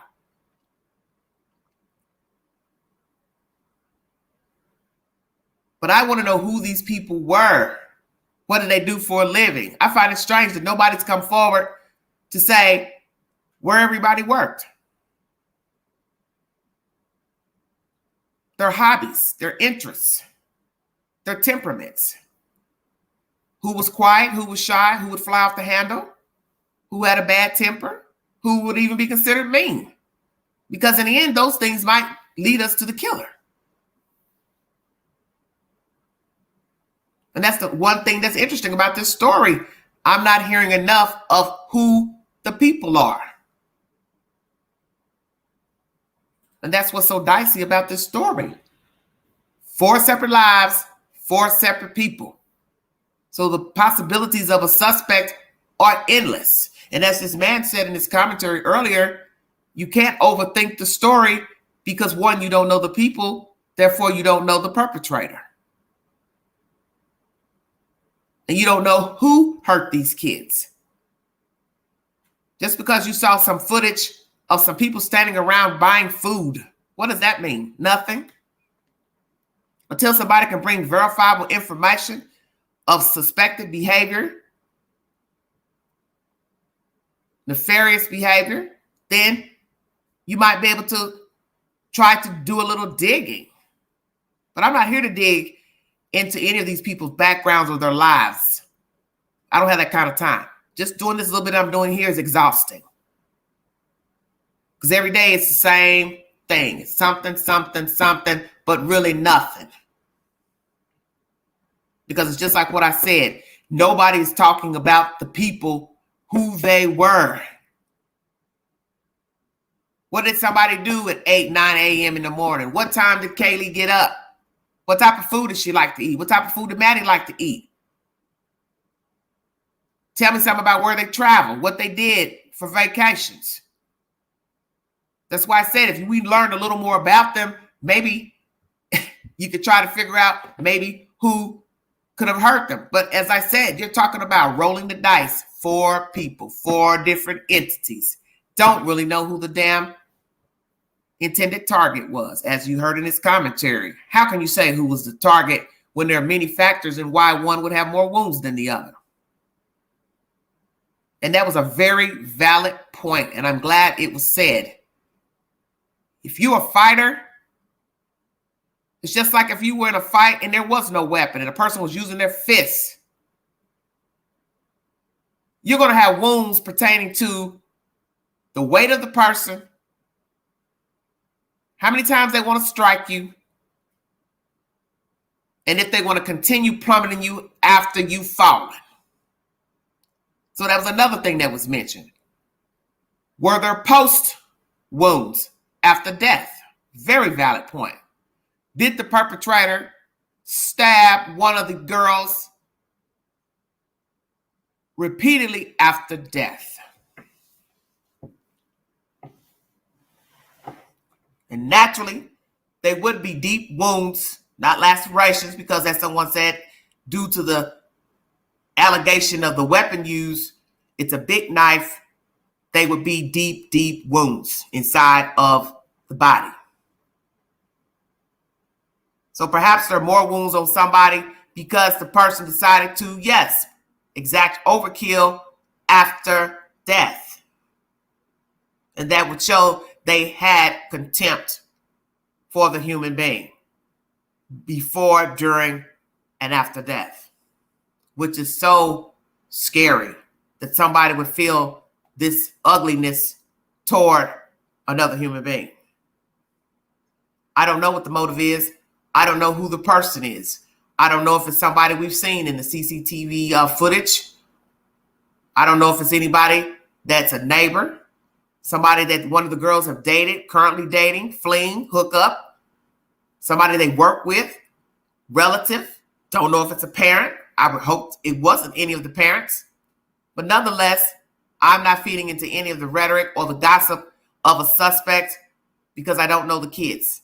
And nothing has been brought forward to lead me to think that there was one, a stalker, who was intended. There's nothing. Now, naturally, a parent, he or she's entitled to his or her intuition about their child. But I haven't seen a body. I haven't seen the crime scene. I haven't walked the street to see what it looks like on the street, in front of the house, behind the house, where I could get a 360 panoramic view, because there's nothing like being on the ground to get a visual of a house or a crime scene. It's nothing like being able to walk in the house, turn the corners, go up the stairs, and get a visual as if you were the killer walking in. What do you see first? Where do you go first? Where do you go second? What's your next move? See, you don't know what that's like because you're not in the house, you're not on the ground. Because I can look at a picture all day, a video all day. It's not the same until I'm there.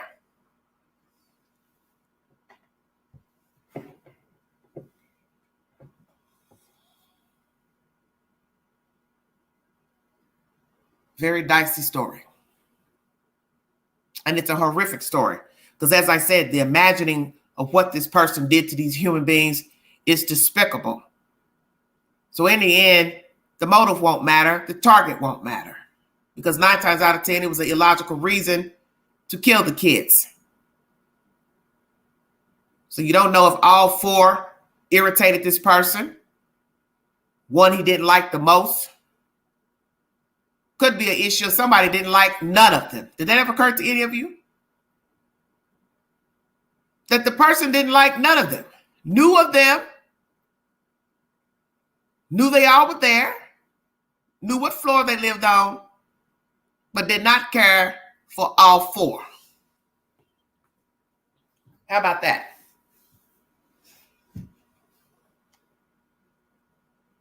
Because most of you can't think outside of the box. You have a straight tunnel vision view of what you think happened to somebody. But until you're in the mind of the killer and know who the killer is, know his or her thought process, you can't say why they killed somebody. Just like the guy who killed the people at Walmart. He had a list of people he was angry with, but those are not the people that he killed. Checkmate. Did you hear that? He had a list of people who aggravated him in his phone, but they were not the people that he shot dead. Instead, he shot some other people in the break room at Walmart on his night shift. Why did he not kill the people he had a problem with? Exactly, and he let one go. Why let her go? You shot everybody else up in the room, put a gun to her face or head, and still let her go. Why? Because he had control of the situation. So while you're sitting here pondering and throwing daggers at innocent people that you don't know have anything to do with this murder, You need to sit on that and wonder, who is the perpetrator? What was his motive for going in there? Is he a friend, a lover, current ex-lover? Been in the house, been upset, pissed off by one of them, all of them, didn't care for them, teased by them. See, you don't think outside the box. Who's to say he didn't get made fun of by these group of friends? Somebody played a joke on him, embarrassed him one day. And as one man said in my commentary, how do you know this doesn't go way, way back? See, because you don't know. This could be rage from 2 years ago, 1 year ago, 6 months ago.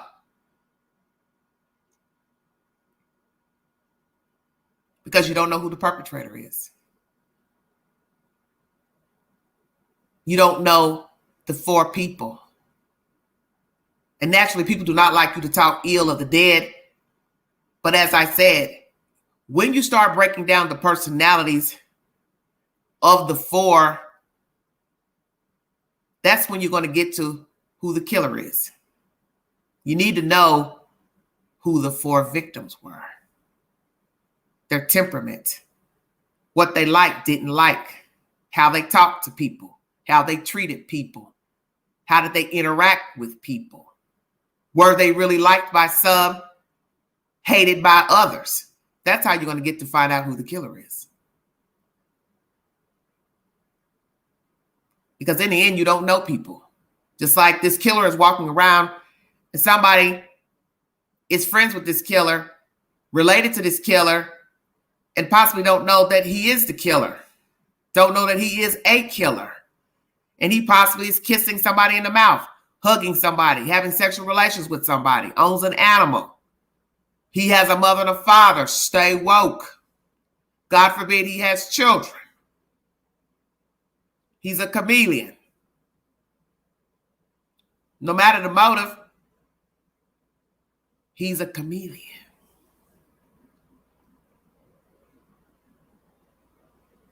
You don't know who the target is.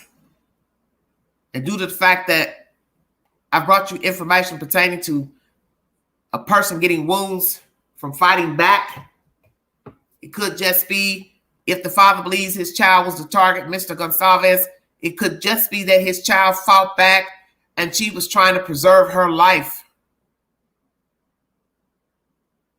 And that's why she has more wounds than Maddie, Xana, and Ethan. I don't know, because I have not seen the body. Yes, very true. People do pop off when they drink. Inhibitions are high when you drink. People do things they wouldn't normally do when they drink. They say nasty things. They curse. They talk crazy. They strip off clothes, fall around, jump around, walk the tightrope, jump up on places they shouldn't jump up. That's how many people have died, killed themselves, jumping up on ledges and doing all type of crazy nonsense. See, you don't know because you don't know these kids. All it takes is one wrong word to somebody, one wrong look, and now you've made an enemy over nothing. Parking space, making too much noise, gossip about somebody, said something about somebody, posted something, put up a nasty meme about somebody. You don't know.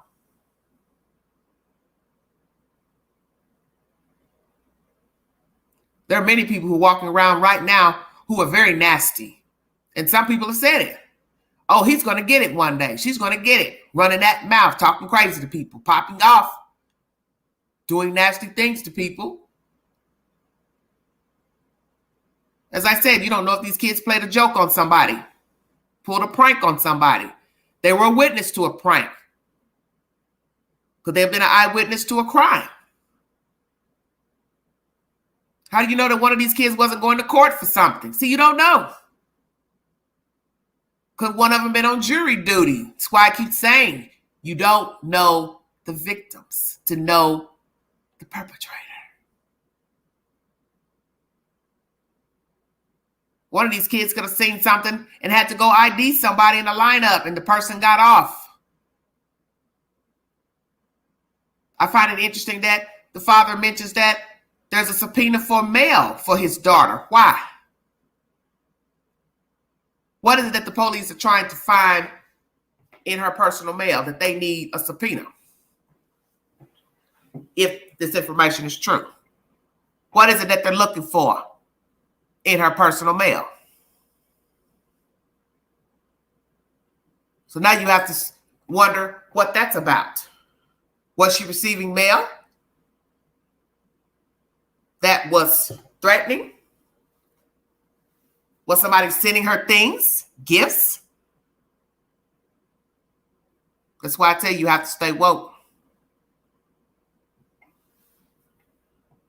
You can't listen to all the other stuff, all the gossip and stuff, innuendos. Those things that get people hurt, get people killed. And when you start throwing daggers and insinuating and accusing people of crimes, next thing you know, you look up, somebody else is dead, all because of rumors. And you be right back to talking about another dead person over some foolishness.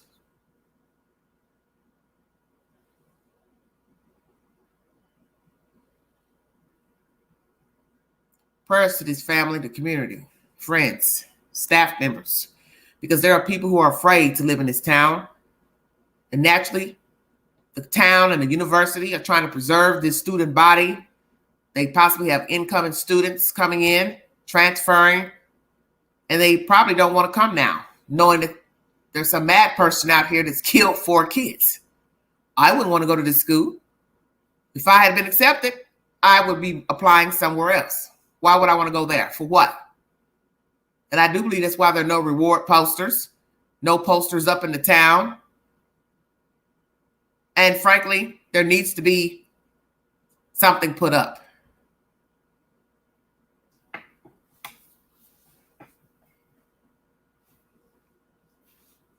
There do need to be posters up because you're now 3 weeks in. And there's no need in sugarcoating what is the obvious. You do have 4 dead people from the town. So there do need to be posters up. Posters need to be put up in different jurisdictions in the state. Because we don't know the perpetrator. We don't know if the perpetrator lives outside of Moscow, if they live in a neighboring state, Washington, Oregon. So yes, posters do need to go up and the reward needs to go up. It's only right now. 3 weeks in, you can't sit and try to pretend the kids are not dead. They are dead.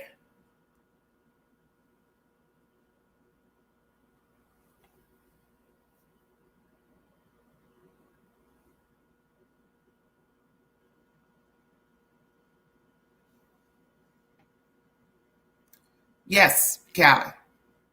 People do not tell you everything.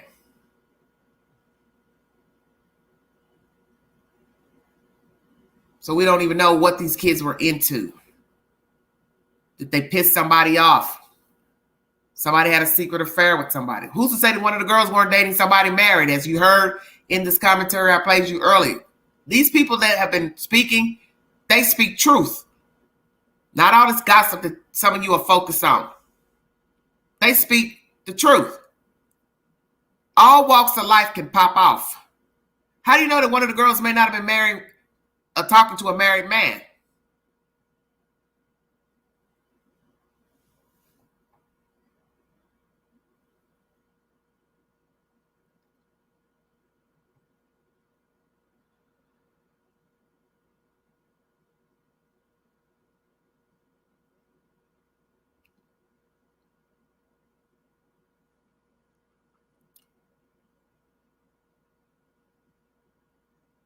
Exactly. Somebody could have been pregnant. Pregnant by somebody not introduced into the storyline. So you're talking about pregnancy, affairs, abortions. Somebody lied to somebody. Somebody stole something. Coveting. Covering for somebody. Eyewitness to a crime. As I said, it could be on jury duty. Could be any reason. So they kill everybody in the house. because you don't know who these kids are. And it's not to say anything bad about them, because like I said, I don't have anything to say about them because I don't know them. But I know people are killed for the most mundane of reasons, and their friends and associates can be taken out because they were there, as they said in the commentary that I played you, in the wrong place at the wrong time. Somebody was jealous of somebody. Somebody wanted to be with somebody, and that person rebuffed them, didn't want them. Somebody, as I said, had a secret relationship, a secret affair. And we've learned with young people, they swap out partners. Let's keep it real. People in college have been known to sleep with their friends, boyfriends, and girlfriends. I find it interesting that none of you have ever brought that up. Well, we're going to go there. We're going through all trap doors before I end this live. Who's to say all these people haven't slept with one another? Shut up, Queen. You weren't ready for that. I don't know how many times I've heard people tell stories. Oh, yeah, I dated him first. Oh, I dated him back in college. Now, years later, somebody else that's friends with that girl is married to the guy that the one was dating in college.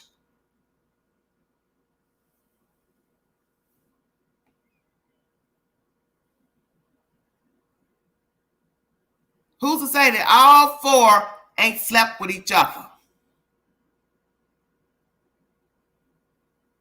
And that's counting the ex too. Any other outside parties? Who's to say they haven't had group sex? Somebody got angry.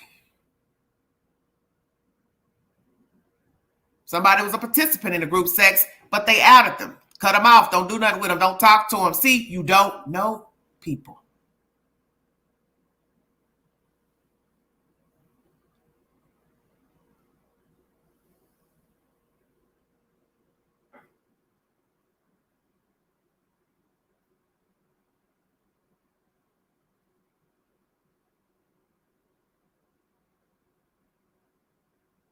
Two girls are friends since childhood.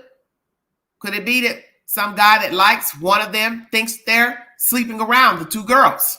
Go ahead and open that box now. They're too close. What's going on with these two girls? So you don't know what people think of you.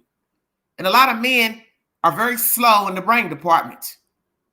And I always have nasty jokes about women being gay, bisexual. Oh, they must be humping each other. I've heard that 1,000 times. It's ignorant talk. But if it's true, it's none of your business. And it doesn't concern you. Were these two girls lovers? I don't know. Could be. That's usually the first time that women experiment with same sex is in college. For those who did not know that.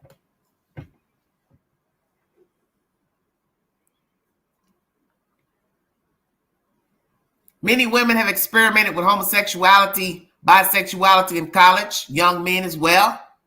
So who knows? Two of the girls may have been kissy friends.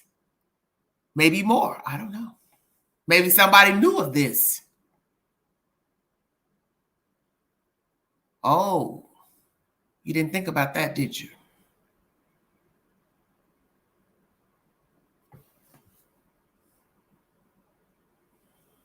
Maybe the girls were more than just friends.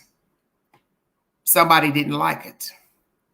Somebody saw something one day and became offended.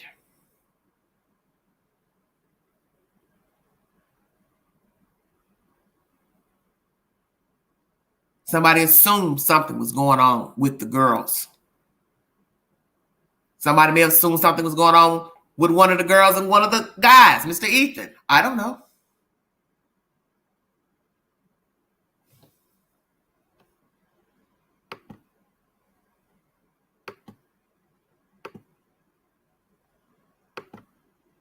Sorry about that.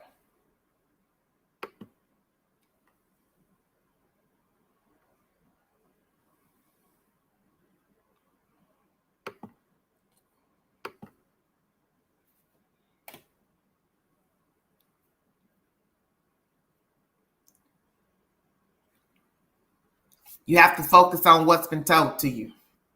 Because in the end, you do not know people. You don't know the motivation behind the things that people do. We're all sinners. We're all flawed. We've all done things that we're ashamed of. We've all done things that's possibly pissed a person off that could have gotten us beat up, shot, and murdered. And it doesn't mean that it was right, but you don't know the mindset of other people. And you don't know what can tick a person off. The slightest thing can send a person off. And you see it every day here in this country. People are murdered for the most mundane reasons.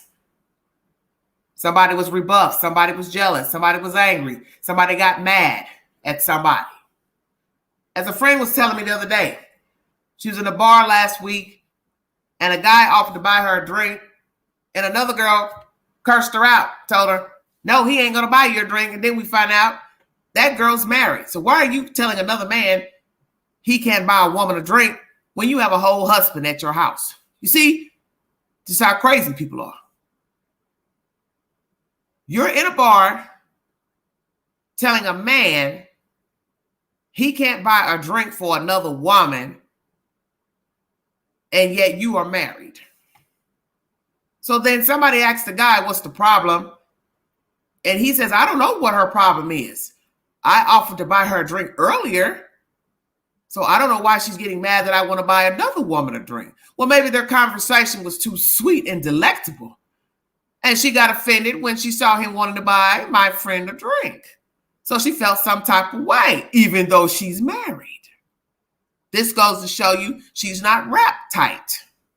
So if you have that type of attitude to get angry at a stranger, let's just say they are really strangers. They've never had an affair, fling, nothing. If a woman who is married in a bar without her husband gets offended that a guy who offered her a drink decides to offer another woman a drink, you are talking about a loaded pistol right there. And that's somebody that needs to be watched. That's somebody that needs to be watched. That's the point I'm making about this case here. You have some very ill people out here, and they are walking pistols, loaded. And it doesn't take much for them to go off and pop off.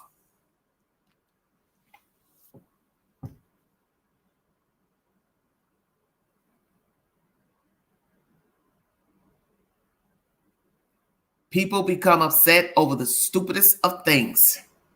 Become jealous because they're interested in somebody and that person has paid them no attention. Person may have told them they weren't interested. And they're angry and they're walking around and they're following their every move. And God forbid they see them talking to somebody. Now they think something's going on and they're angry. Why? Why not me? Why don't you like me?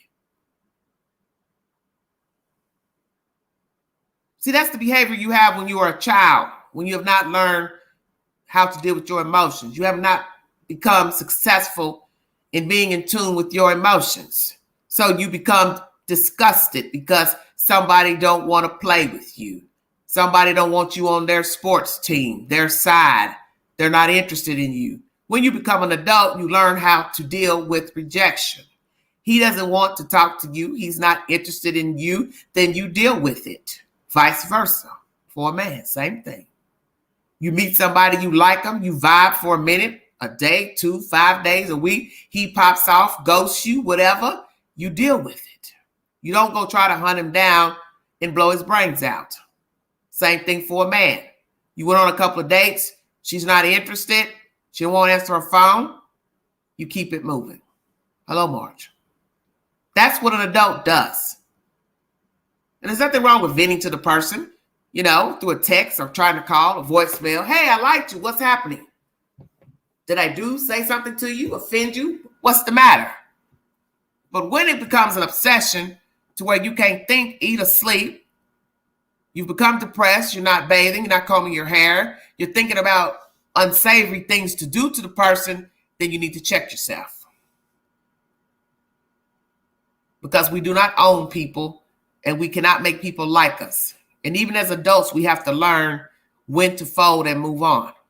I do not know if this is the case with these kids, but I know that when you're in their age bracket, you're not fully mature to deal with rejection and emotions. And that's why many young people get into trouble because they don't have impulse control. And some adults my age don't have impulse control. And we are creatures of habit, some of us. We keep doing the same stupid stuff, expecting a different result.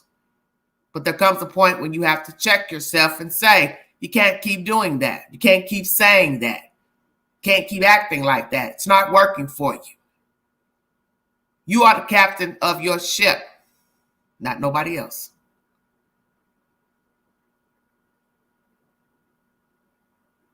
And I wouldn't fret. Somebody don't want you, good. They've done you a favor. That's what you have to tell yourself. I'm better than this. I'm better than this. I'm bigger than this. I'm going to get control of my emotions. They're not interested. Okay. I've tried. They're not interested. Then I need to move on. Leave them be. Prayers for answers to a suspect in this crime. I'm praying that this is not an issue of a serial killer, because a serial killer could come from anywhere. Oregon, Utah, Colorado. And if he has the mindset like Theodore Bundy, we are in trouble. Because this man moved around, crossing from state to state, killing women and dumping bodies. And that is the worst thing you can have, is a person who has the mindset to move the bodies about.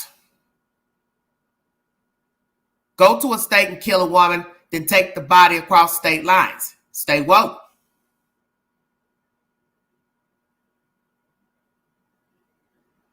This is why a lot of crimes go unsolved, because the killer does not live in the jurisdiction where they committed the crime. Is that the case here? Are we dealing with a serial killer, a traveling sadist?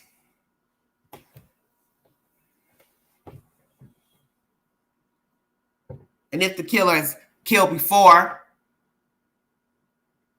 possibly his DNA is not in the CODIS database. So now you have a full-fledged problem. This is why many jurisdictions are now taking your DNA when you commit a crime. And they will probably start taking your DNA for petty crimes, such as theft, fraud, because people cross over from petty crimes to felonious crimes such as murder, attempted murder, aggravated assault. You can't think of it as infringing your rights. Well, what do they need my DNA for? Because I got a parking ticket or I jaywalked. Well, we've learned one thing begets another, unfortunately, because the mind changes and the mind also suppresses urges. So how you start at 16 may not be how you end up at 24, 28.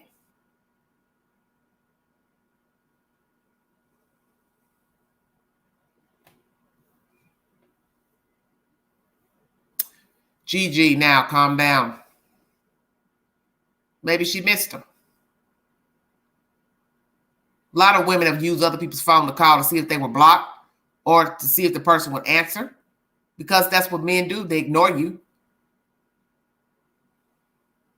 They ignore you.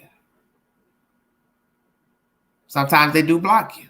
She wanted to see, possibly, if she had been blocked. Happens all the time. If you want to donate to this great network, $sign Beganji, 129 Cash App. Thank you for the stickers and chats. God bless all of you. I'm going to check out of here. Work on something else. Prayers for the Idaho 4. Prayers for suspects. Prayers to the families, the town, friends, staff.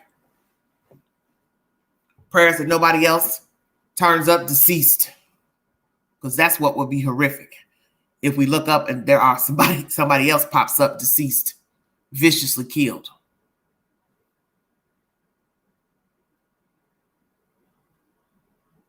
You're welcome, sweetheart. You all have a wonderful week. Happy holidays to everybody in the viewing audience. Please check out the Queen in Mountain Magic Christmas. I will toot this movie up until